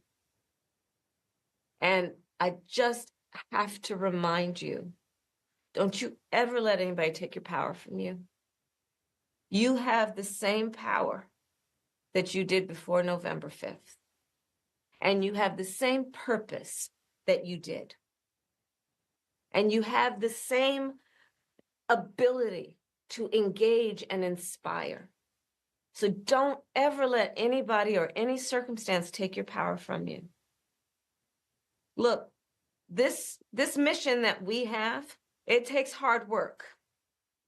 But as you've heard me say many times, we like hard work. Hard work is good work. Hard work can be joyful work. And in doing our work, we will remain committed and intentional about building community, building coalitions, reminding people that we all have so much more in common than what separates us. We will be armed with the faith and the fuel that tells us what is possible and then drives us to achieve it. So let's continue to organize and mobilize and stay engaged. And I thank you all. I thank you all. We are all in this together, all right? We are all in this together. And on this practical eve of Thanksgiving, I wish everyone a happy Thanksgiving with the ability and to find the ability at this moment to just remember there is so much to be thankful for. And so I wish for you that you are surrounded by the people you love and who love you. As you know, I encourage you to be around family in whatever way you compose that family, but to take a moment and just reflect on all the good you have done and all the good you have yet to do. We are powerful, those of us who love our country, and we got a lot of work to do. And with that, I will hand it over to Noel. Thank you all, and happy Thanksgiving from Doug and me and our family. All right, let's go to our panel here. Mustafa, we've seen some reports where the vice president is potentially talking about another run in 2028, potentially running for governor of California next year. That's also being discussed. And the other thing is, or the creation of her own organization, which will allow her to continue to advocate on issues, also champion folks who she wants to run for office. Your thoughts on what the next step should be for Vice President Kamala Harris? Well, I think that those things are all incredibly important. So I appreciate the words that they shared. But if we remember, after Donald Trump lost, one of the first things that they put together was that America First Policy Institute, which was the think tank, right? And now you see a number of folks who are part of that, who are part of his administration. So you got to get serious. You got to have your strategy, and you got to put these entities in place where you can begin to actually get other folks who are going to be able to run for office, and also begin to give people hope that you're still focused and still serious about making change happen. So, folks got to figure out how to do it, but you got to get the game going. The other part that I think would have been important to hear is also reminding people that the midterms is not that far away. We'll be moving back into another cycle here real quick. So I love the fact that, if the vice president's going to run for governor, that's great. But we've got to be thinking about all of these, both federal races, but what's going on in the state and the county and the local level in the midterms that are coming up. So for me, those are the things that you focus on if you're serious about getting us back on track. Absolutely. I think also, looking at what did not work, exactly what went on. The General Manley Dillon, David Plouffe, Stephanie Cutter, Quentin Folks, they went on Pod Save America, Randy, where they talked for an hour and a half about the campaign. Frankly, I listened to about 30 minutes of it, and all it did was piss me off because I frankly heard a bunch of bullshit, a bunch of excuses, and frankly, I heard crap from 4 people who completely missed it. They're whining, complaining, talking about how the media, like they learn. Just turn the audio up. Listen to this. We women don't get far in life talking about double standards, so that's not the point. But I do think a narrative, 107 days, 2 weeks fucked up because of a hurricane, 2 weeks talking about how she didn't do interviews, which, she was doing plenty, but we were doing in our own way. We had to, be the nominee, had to find a running mate and do a rollout. I mean, there was all these things that you kind of want to factor in, but real people heard in some way that we were not going to have interviews, which was both not true and also so counter to any kind of standard that was put on Trump that I think that was a problem. And then on top of that, we would do an interview, and to Stephanie's point, the questions were small and processy and about like... First of all that is just bullshit, Randy, because the fact of the matter is, after the debate, there was a prolonged period where they were not doing interviews. And guess what? They should have had Tim Walz out there doing the interviews. He should have been out there all over media. That's what J.D. Vance was doing. No, they didn't do that. He damn near was in hiding, okay? They bullshit around her coming on our show. Then they wanted to cut my time, and I cussed them out because I was already on the ground in North Carolina. I said, y'all ain't cutting shit, okay? And then we got it, and so we had policy questions. We got 30 minutes. Okay, after I saw her doing all these other damn interviews, and let's be real clear, it was Jen O'Malley Dillon and it was Stephanie Cutter who was taking forever, and it was a number of people. There was a staff meeting the Sunday before she was in Greenville where they all were like, yo, when the hell y'all gonna do the interview with Roland Martin? They had gotten beaten up so bad they finally had to do it. They didn't want to do it, okay? So I'm listening to this bullshit, so I know what happened. I know the conversations I was happening. They made some serious blunders. And so I think what should happen, the vice president really should do her own analysis. And guess what? I've traveled around the country. I've talked to people who talked about how things were screwed up in Georgia when it came to surrogates and ground game. You know what? She should be doing listening sessions as well and not just taking the four of them, their word for what actually happened. Right. One, because they're playing cover your ass. And that's exactly what I was going to say. We really don't have time for them to whine and defend why they did certain things, wrong or right. That's not going to get us anywhere. I mean, even the statement that because Harris is a woman and Trump is a man, that they were of different ask. Well, we know that, right? We're not going to change that. So what do you do in order to fix that? How do you compensate for that? If she has to do more, she has to do more. That's not a new concept for us. Black people have always known that we've had to work harder to get less.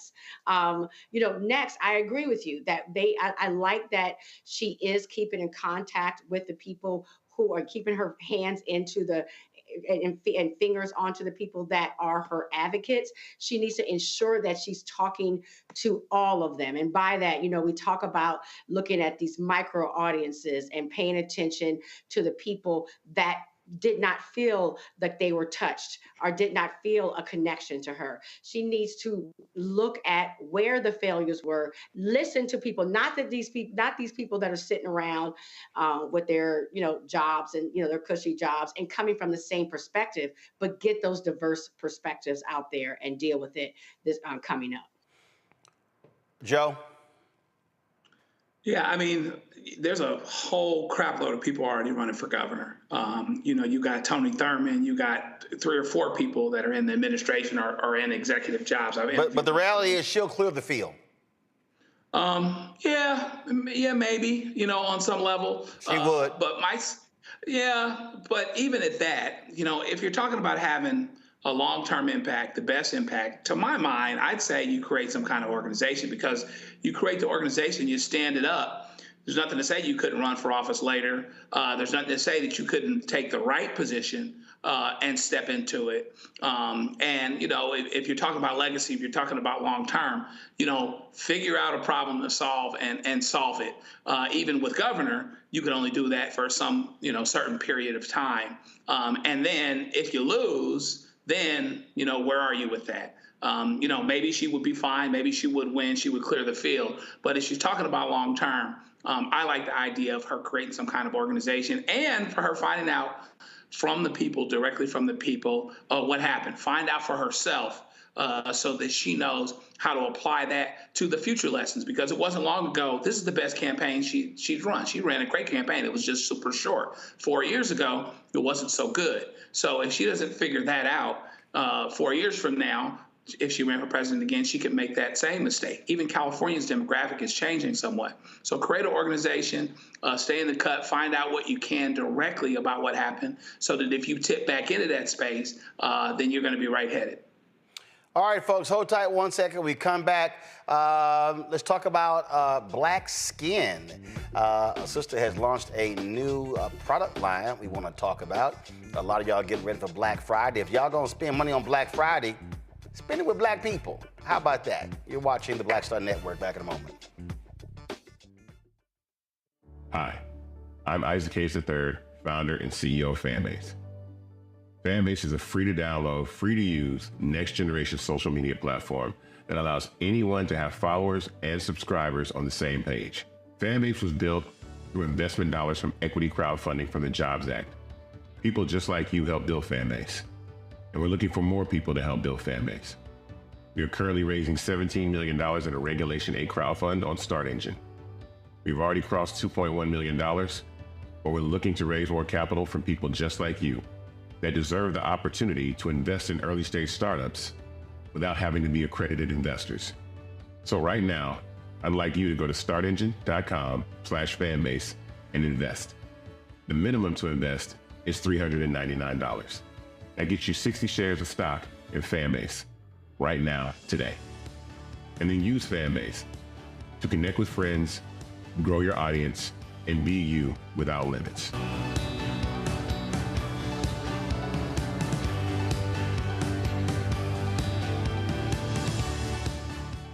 Coming soon to the Black Star Network.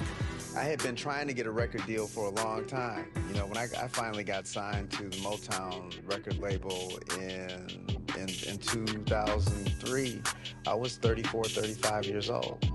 And up until that time, I had been trying to get record deals the traditional way. You know, you record your demo, you record your music, and you send it, you know, to the record labels, or maybe somebody, a friend of a friend, knows somebody that works for, you know, the record label. And really, chemistry that was my last ditch effort at being in the music business. How long have you been trying?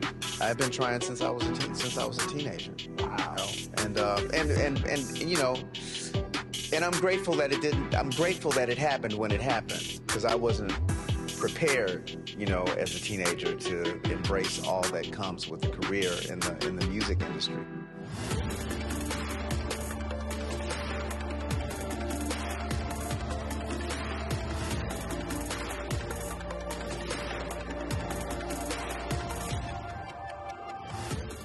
This is Reggie Rock Byford. You're watching Roland Martin, unfiltered, uncut, unplugged, and undamn believable. You hear me?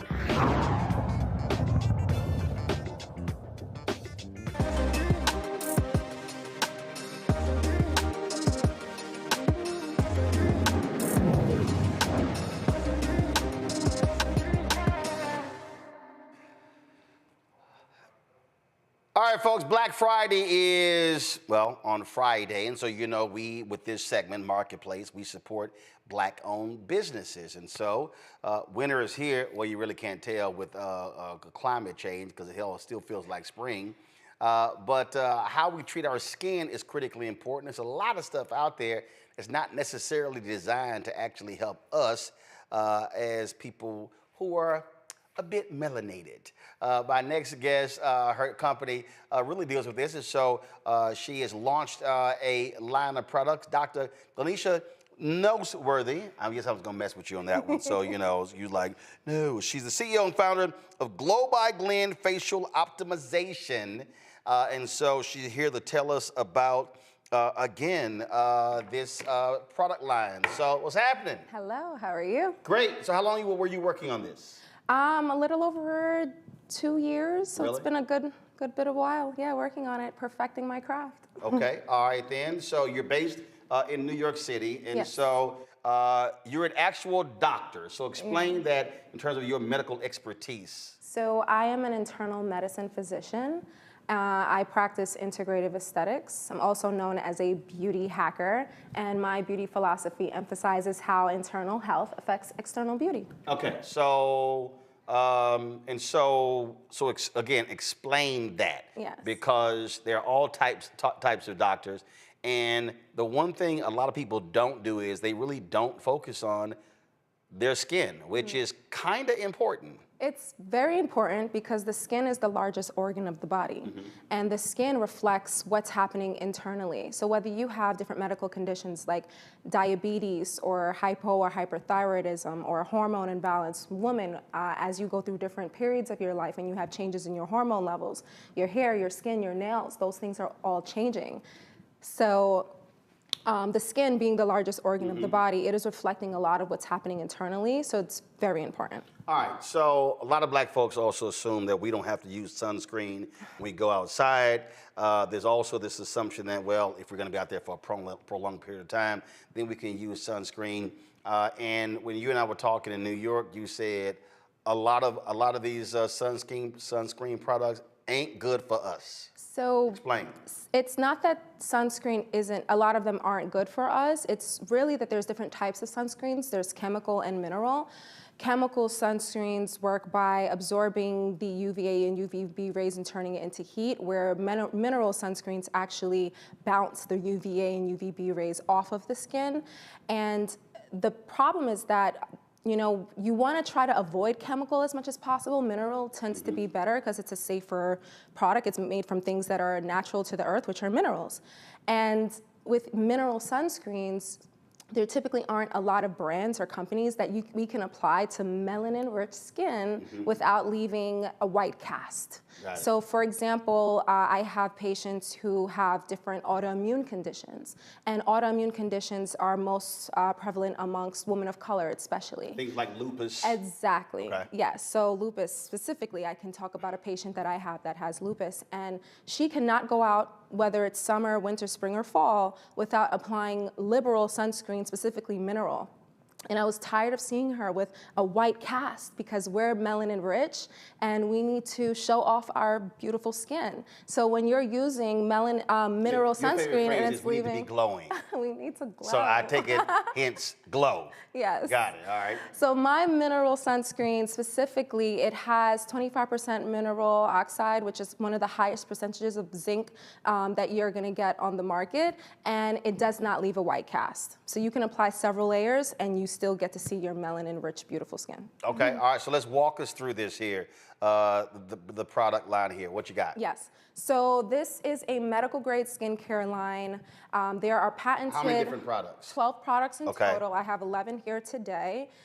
There's patented technology that allows for deeper, more efficient penetration of the active ingredients. That's really important because you're getting the value for the product that you're using versus using a certain ingredient, let's say a hyaluronic acid that you purchase from a typical beauty supply store and you're using it for a month to see the benefit. With my product line, because of the patented technology and the high percentages of the active ingredients, you're seeing an immediate improvement in your skin. So we'll start with the cleanser. It is packed with antioxidants and botanicals. It is a gentle cleanser. This one right here? Yes. Okay. It's packed with antioxidants and botanicals. It does not dry out the skin. You can use it to remove makeup. It's not going to make you feel stripped. And then you can follow up. So whatever you're a dude and you don't wear makeup. You can use it either whether you're using makeup or not using makeup. So I typically do not use traditional makeup wipes. I just don't like how it feels. So I will just use the cleanser and I'll double cleanse, use a cloth and remove my makeup. Okay. And it cleans the skin perfectly well without overstripping or drying the skin. All right, next. Then next is the antioxidant mist, the Glow Green Tea Antioxidant Mist, which also is packed with antioxidants and botanicals. You can use it as a toner, or you can use it as a refreshing mist. And the thing that I love about that product is that it also has some added chamomile and lavender, so it feels like a 5-star luxury experience. Yeah, you spray it, and I was kind of like, you're like, does it feel like you're at a spa? Yes, it does. It's an amazing, I personally love that, that second step in my skincare routine. It's pampering yourself at home and still getting the added value and benefit. All right. And then the next product is my niacinamide. It is a 15% mixed molecular weight niacinamide. What I love about this product is that it's stronger than most niacinamides on the market. It's 15%, and because it's a mixed molecular weight, you have the smaller particles that actually get into the skin, and then the larger particles lock it in. This product in particular is great at brightening and evening the skin tone, and you apply it, and then it dries right away. Okay. I usually follow this up with L'Eclat, my Age Vitality Elixir. It's a powerhouse age-defying serum. It has green... An age-defying serum. It is an age-defying serum. The things in this formulation that is wonderful that has anti-aging benefits is the antioxidants for one. So this has 20% vitamin C, which is also one of the highest percentages that you're going to get on the market. But because it's such a high percentage, one thing you may wonder is, oh, is it going to cause irritation or sensitivity? No, it doesn't actually, because it has green tea polyphenols and ergothioneine. And those two ingredients have a lot of anti-inflammatory and antioxidant benefits. So although you have such a powerful ingredient such as 20% vitamin C and vitamin E, you have these other wonderful buffering anti-inflammatory benefits and properties that are also going to help to increase the glow and radiance of the skin. Because the antioxidants are so strong, and you're going to use this primarily during the day, and it's going to help to decrease the amount of damage that you're going to get from UVA and UVB rays. When my patients ask me, Dr. Glenn, what is it that really brings out the glow in your skin? It's Le Clos. If I had to pick one thing here, it's definitely this serum. Now, are you using these every single day, or for some a few times a week, not daily? So. Yeah, so there's a good majority of them that I use every day. So the first two, How long does it take you to go through all this? Not long, because the products absorb very quickly. Where some serums tend to sit It's like on the a whole lot to I go know, through. but hear me out. 10, 15 minutes? Maybe 5. Oh, okay, all Maybe right, 5, okay. yeah. But hear me out. Before creating my product line, I used to feel like my products would just sit on my skin. I am very particular with texture, feel, and efficacy. It was really important for me to create a product line that not only looked good, felt good, smelled good naturally without artificial fragrances, but works. That was very important. So what was really important to me is that it absorbs quickly, absorbs well, doesn't leave a cast or film. I have 3 or 4 of these products under my makeup right now. And it applies quickly, it applies smoothly, it absorbs really well, and it feels good. So yes, I use about 5 products in the morning and at night, and then some of them I alternate. I'll move on to the next product, so I'll explain a little bit more about what products I alternate. So the next thing that I use is the Clarté Phytocorrector. So this calms, soothes, and repairs the skin. It has chlorophyll and cannabis in it, in addition to hyaluronic acid. Trying to get folks high? No, but cannabis has wonderful healing properties. And it's great. It has great anti-inflammatory benefits. And me being a Caribbean woman, you know, I appreciate, yes, from Jamaica. Both parents are from Jamaica. I appreciate the healing properties of cannabis, especially in the medical field as a physician. So this product is really great for people who have... No ganja, cannabis in there. This product is really great for people who have eczema, and of rosacea. course it's green. It's green, yeah, and it's a natural green. It comes from the actual beautiful color of the plant, so you see the real benefits. All right. So I use those 3 in the morning. And then at night, I alternate between these last 2 products. So the serums are really the powerhouse of the line. You have your cleanser, your toner, your moisturizers, your sunblock, but the serums are really the workhorses. So I really stress the use of those. But these last 2 products are the Glow Lactic Elixir, which is a lactic acid that has peptides, a very special formulated peptide complex. So lactic acid is great for exfoliating the skin. It's a gentle exfoliation. What I specifically love about that product is that even if you have sensitive skin, such as someone with eczema or psoriasis, you can still use this lactic acid 2 to 3 nights a week. And when I use it, it makes my skin feel velvety soft. It's the truth. Okay. And then I alternate that with my retinol and bakuchiol. Retinol is a very important ingredient and very important in skincare. It is one of the only medical grade ingredients that is scientifically proven to have anti-aging benefits, specifically increasing collagen and elastin production. This retinol, although you can purchase it without a prescription, it is equivalent to a prescribed retinol. So I have two compositions, composition 1 and 2, and they're equivalent to a 0.025% retinol or a 0.05 retinol. And what makes this retinol very special compared to some other products is that it is mixed with bakuchiol. Bakuchiol comes from a seed, and it is a nice buffer for retinol. So for people who have sensitive skin or they've had sensitivity or irritation with traditional retinol, this is a great alternative because you have all of the added soothing properties of bakuchiol. So you have like a sheet that explains, take this, then this, then this, then this, then this, or do you have it all memorized? Well, I mean, obviously, if I made it, I have it memorized, but on my website, glowbyglenskin.com, that will go live on Friday, Black Friday, will have more detailed description as to the order of steps to use the products, which products go in what category, depending on what your skin health goals are. So we make it as simple for you as possible. All right, well, I'm gonna start with Joe, because Joe is watching and he's like, I really need that serum. I can tell Joe really wants to focus on his skin game. I can see it all. You just been waiting to ask a question, Joe. That was actually where I was going in terms of, tell me how the fellas fit into all of this, because we should all be working on our skin.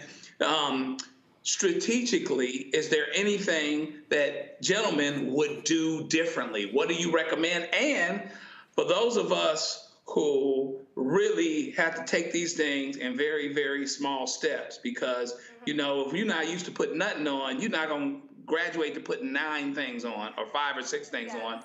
Joe, I told her that when I stopped by her office in New York. She's like, so what do you use? I said, wash the hair. If the soap just run down my face, we good. I said, my parents gave me good DNA, so I ain't never had skin issues.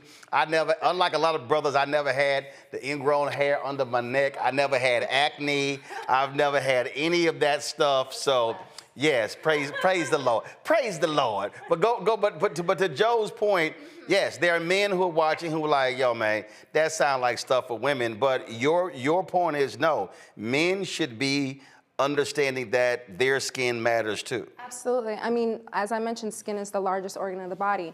Men have skin, women have skin. We all have skin, so we all need to take care of it. So to keep it very simple, especially for my male patients, I typically go with 3 to 4 products. And the 3 products that I tend to recommend is starting with my Gentle Glow Green Tea Antioxidant Clarifier, which is the cleanser. You use that morning and night. The second product that I recommend, Likla. This is going to give you a lot of the anti-aging benefits. It's going to help with hydrating the skin, and it's also going to help to increase the glow and radiance and vibrance of the skin. So this is the second product I recommend. And then lastly, just a simple moisturizer. So the Brillo Aloe Hydrator, this is lightweight and sheer. It doesn't feel like you have anything on the skin. It hydrates really well. You can use it morning and night. And that's your 3-step routine. It's simple. It's going to have a lot of anti-aging and benefits. It's going to hydrate and improve the glow and radiance of the skin. If you want to take it one step further, which I highly recommend. Oh yeah, Joe wants to take it one step further. Yes, he does. Just a mineral-based sunscreen. This mineral-based sunscreen is the sunscreen that I was talking about. The zinc oxide will settle to the bottom because it's such a natural ingredient, and it's real mineral, so it sits at the bottom. You just shake it until you hear the agitator beads rocking back and forth. You use 3 to 4 drops. You spread it throughout. You disperse it throughout the entire surface area of your skin, one thin layer. You can reapply it every few hours, but it doesn't leave that dreaded white cast. All right, Randy. I know she's been waiting to ask a question. Randy? Because look, Randy might be light skinned, but she's super black. Okay. She do all black stuff. She go to black restaurants. She drink wine from black companies. Okay. So you said wine? She black. Oh, she black. So okay. Randy, if you need any questions about where to buy some black stuff, just hit Randy up. Randy, go ahead. What's your question, Randy? Oh, absolutely. You know, I want to hear about this a sister's product, of course. And you see why? Because she understands our skin and the special needs that we may have. So Yeah, because about 90% of people ain't know what the hell she just talked about. She used words they ain't got no idea. But go on right ahead, Randy. What's your question? but even about the sunscreen and how we need something different. I'll say this, even, you know, it does create this cast when you use a sunscreen that is not made for our skin. Do you have plans to create a sunscreen that's for all over the body? I'm one who likes to travel a lot and I need something everywhere. So her ass always at the beach. Well, you just gave me a great idea. Thank you very much. Absolutely. It's 10%. That wouldn't be hard for me to do, and I'm going to do that especially for you. All right. Well, thank you. All right. You're welcome. Mustafa. Yeah, well, congratulations to this. You know, moving into this billion-dollar industry, Thank you. it's often hard to separate yourself. Thank you. How do you, you know, what's the pitch that you use to make sure that folks understand how unique your product is? It's really about beauty from the inside out. My product line really just enhances your purest form of beauty. And because the skin is the largest organ of the body, you know, you really want to have that internal approach. So having highly effective, you know, medical grade ingredients that's really going to work in a short period of time. Nobody likes to wait for long-term results. People want to see improvements in their skin over a short period of time. So my patients, when they start to use the product line, within 24 to 48 hours, they're waking up and they're already seeing an improvement in the glow and radiance of their skin. The skin is like a plant. You water it, you give it a little bit of a natural fertilizer, and you watch it grow and flourish. So long story short, my product line helps to just enhance your purest form of beauty. And again, so, because someone sent me a text, they were like, what, 5 different products? But your point is you don't have to use all of them. Your point is they're serving different purposes. Exactly. So I created the line to really serve all of the basic concerns, skin concerns that people have. Whether you're looking to brighten and even out your skin tone, because that is a major concern, especially that women of color come to me about. They have uneven hyperpigmentation, maybe from melasma after having children or from acne scars, and they're looking to brighten and even their skin tone. So if you're looking for that, then I have 1 or 2 products specifically for that. Because I was joking with you when I went by your office, I was joking with you because I play lots of golf. Yeah. And as a result, there literally is like a line of see all the time, like there's a line like right here. Yeah. I'm always wearing baseball caps. Yes. Where it's like right here, it's all much darker than right above. And you were like, hey, this is what can be done to even that out. Like anybody watching right now could actually see it right here because I wear it because I'm always on the golf course and I'm wearing baseball caps. So specifically for that concern, we want to use non-prescription based skin brightening agents, so that way you can use it for a long period of time without worrying about any side effects from prescriptions. Okay, not skin bleaching. No, it's not skin bleaching, but it would be my skin brightening pads that has kojic acid, bearberry, and other natural botanical ingredients that help to brighten and even skin tone, and sunscreen. That's it. These are the 2 ingredients that I would say to help even out your skin tone and protect it from further hyperpigmentation. All right. Last round. Any other questions from panelists? Joe, Randy, and Mustafa. You got a second question? Well, I think a question that you always have to ask when there are new products that are coming out. For, you know, many of the others, there's testing that's done. Some used to do animal testing. Others have now moved forward with that. Can you talk about, you know, in the development of your products, how you got to where you are and what's a part of that process? Mustafa used to work at the Environmental Protection Agency, so he's Mr. Environment. Go right ahead. So these products have not been tested on animals, and the products are also FDA approved, and the different patented technology and the formulas have been published in the JDD, the Journal of Drugs and Dermatology. All right. That means she got her shit together. All right, y'all. So the website goes live on Friday. So let's pull up, if y'all want more information on Glow by Glenn. So here you're right there, Facebook, Glow by Glenn. Email is hello@globyglen.com. Instagram, follow her at Glow by Glenn, GLOBYGLEN. And you said the website goes live on Friday, 9 a.m. Okay, what's the website? Glowbyglenskin.com. Okay, so we don't have it up there So pull it back up, the graphic back up. Your website is glowbyglenmd.com for your practice. Yes. But again, so the website for folks to get products is glowbyglenskin.com. glowbyglenskin.com. Do we have a promo code or anything? Do we have anything?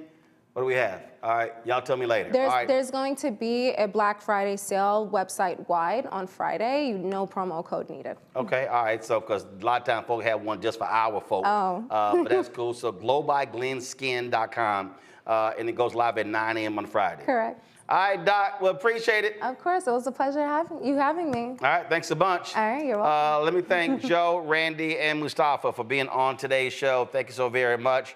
But hey, before I do go, pull up the video. Y'all know when we had Will Downing on the show, I know a lot of y'all getting ready for Thanksgiving. A bunch of y'all cannot cook. Real quick, Joe, are you cooking or are you eating? What are you doing? Actually, I'm gonna do some cooking. I'm gonna go a little off the thing a little bit. What your ass cooking? I'm gonna do a pork roast. I'm kind of regular with mine. I'm gonna do a pork roast. We're gonna hop together some sides, and then that's gonna be low key though, just me and the wife. Okay, Randy, what you doing? I'm actually only having to cook pie, so I'm cooking a chocolate bourbon pecan pie and a sweet potato pie. Yeah, shit, knowing you have alcohol in your pie. Mustafa, what you doing? I'm eating my mama's food. That's what I'm doing. Same thing. Listen. My brother's executive chef, my dad's a chef, so we doing something at their house tomorrow. My sister, we at their house on Thursday, and so my job. See, I try to tell everybody, stay in your lane. I could cook if I wanted to, but I don't need to when everybody else, that's what they do. And so my job is to make sure there's video, photos, that way you document the memories for folks to remember. So that's what my job is in the family group chat, because folks like, dang, I didn't realize you had those photos and videos. I'm like, because that's why I do what I do. All right, so some of y'all, if you can't cook, bring the ice, bring the plates, because some of y'all can't do anything else, but please, normally we have our rules. Do me a favor, if your ass cannot cook, please don't be trying to experiment with the dishes on the family. Eat that shit yourself, and don't make the rest of us eat it, because if it's awful, we're gonna cuss you out. Y'all got the video ready? When we had Will down, remember when Erica talking about how she cooked salad? Roll it. He promised his mama he was gonna do a gospel CD. He want to make sure you get it, so I want to let you know he did hand it to me. Okay, well, you know what? It's my fault. I should have given it to you personally. Maybe what I'll do is I'll come by tomorrow, bring you an autograph copy along with some fried salad. Bring your ass to my house with some fried salad. We gonna call the cops. We gonna call the cops. Will. Yeah, we gonna call. Yeah, Erica, he calling you out. He talking about you, Erica. Talking about cooking salad. Cooking salad. Right. All right, Will, look, I can't let you go. Erica Savage literally talking about she gonna cook some salad. Oh, she ain't gonna leave that down ever. Ever, ever, ever. All right, that's it for us, y'all. We're not live tomorrow.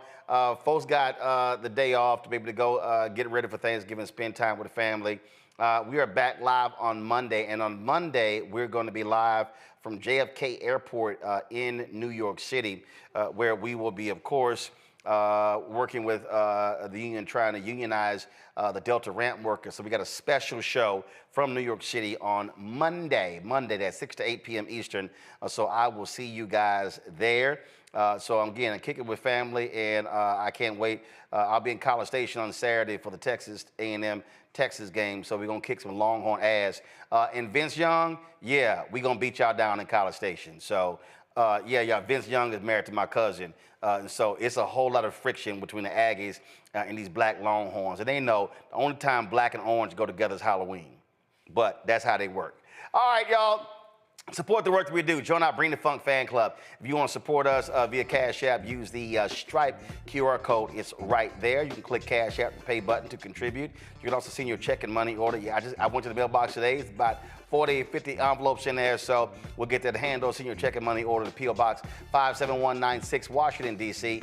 20037-0196. PayPal, rmartinunfiltered Venmo is RM Unfiltered. Zelle, Roland at RolandSMartin.com. Roland at RolandMartinUnfiltered.com. Download the Black Star Network app. Apple phone, Android phone, Apple TV, Android TV, Roku, Amazon Fire TV, Xbox One, Samsung Smart TV. Don't forget to also support us by getting a copy of my book, White Fear, How the Browning of America is Making White Folks Lose Their Minds. Available at bookstores nationwide. Get the audio version Audible. Yes, I did read it, so you can check that out. And of course, get your Roland Martin Unfiltered merchandise. You can go to RolandSMartin.com, BlackStarNetwork.com, or you can go to RolandMartin.creator-spring.com. And of course, our new shirt is "Don't Blame Me, I Voted for the Black Woman." So get y'all a shirt. What's up, Doc? Doc threw me a look. She's like, I know he did not. Yes, trust me, yes. Yeah, I'm going to be rocking that shirt for Thanksgiving. I'm going to wear it all around Texas for all them damn MAGA voting fools. I'm going to wear it too. Are you going to get one of those? Yep. Okay, all right, absolutely. And of course, y'all support, download the Fanbase app, as well as, of course, if you want to invest in the Fanbase, Black-owned social media app, you can do so. Go to startengine.com Fanbase, startengine.com Fanbase. Folks, that's it. Y'all have a fantastic Thanksgiving. Matter of fact, let me go here. Hold on. Give me 1 second. It says we not going to be here. We're not going to be here. And so let me show the photo right now. Give me 1 second. Hold on. Where we at? Roku. Oh, Roku. 1 second. All right, y'all. So shout out my mama. My mama turned 77 years old on Saturday, November 30th. And so early happy birthday to mama. I'll see you. And you know you got to have my pineapple cream cheesecake baked. You know how this works, mama.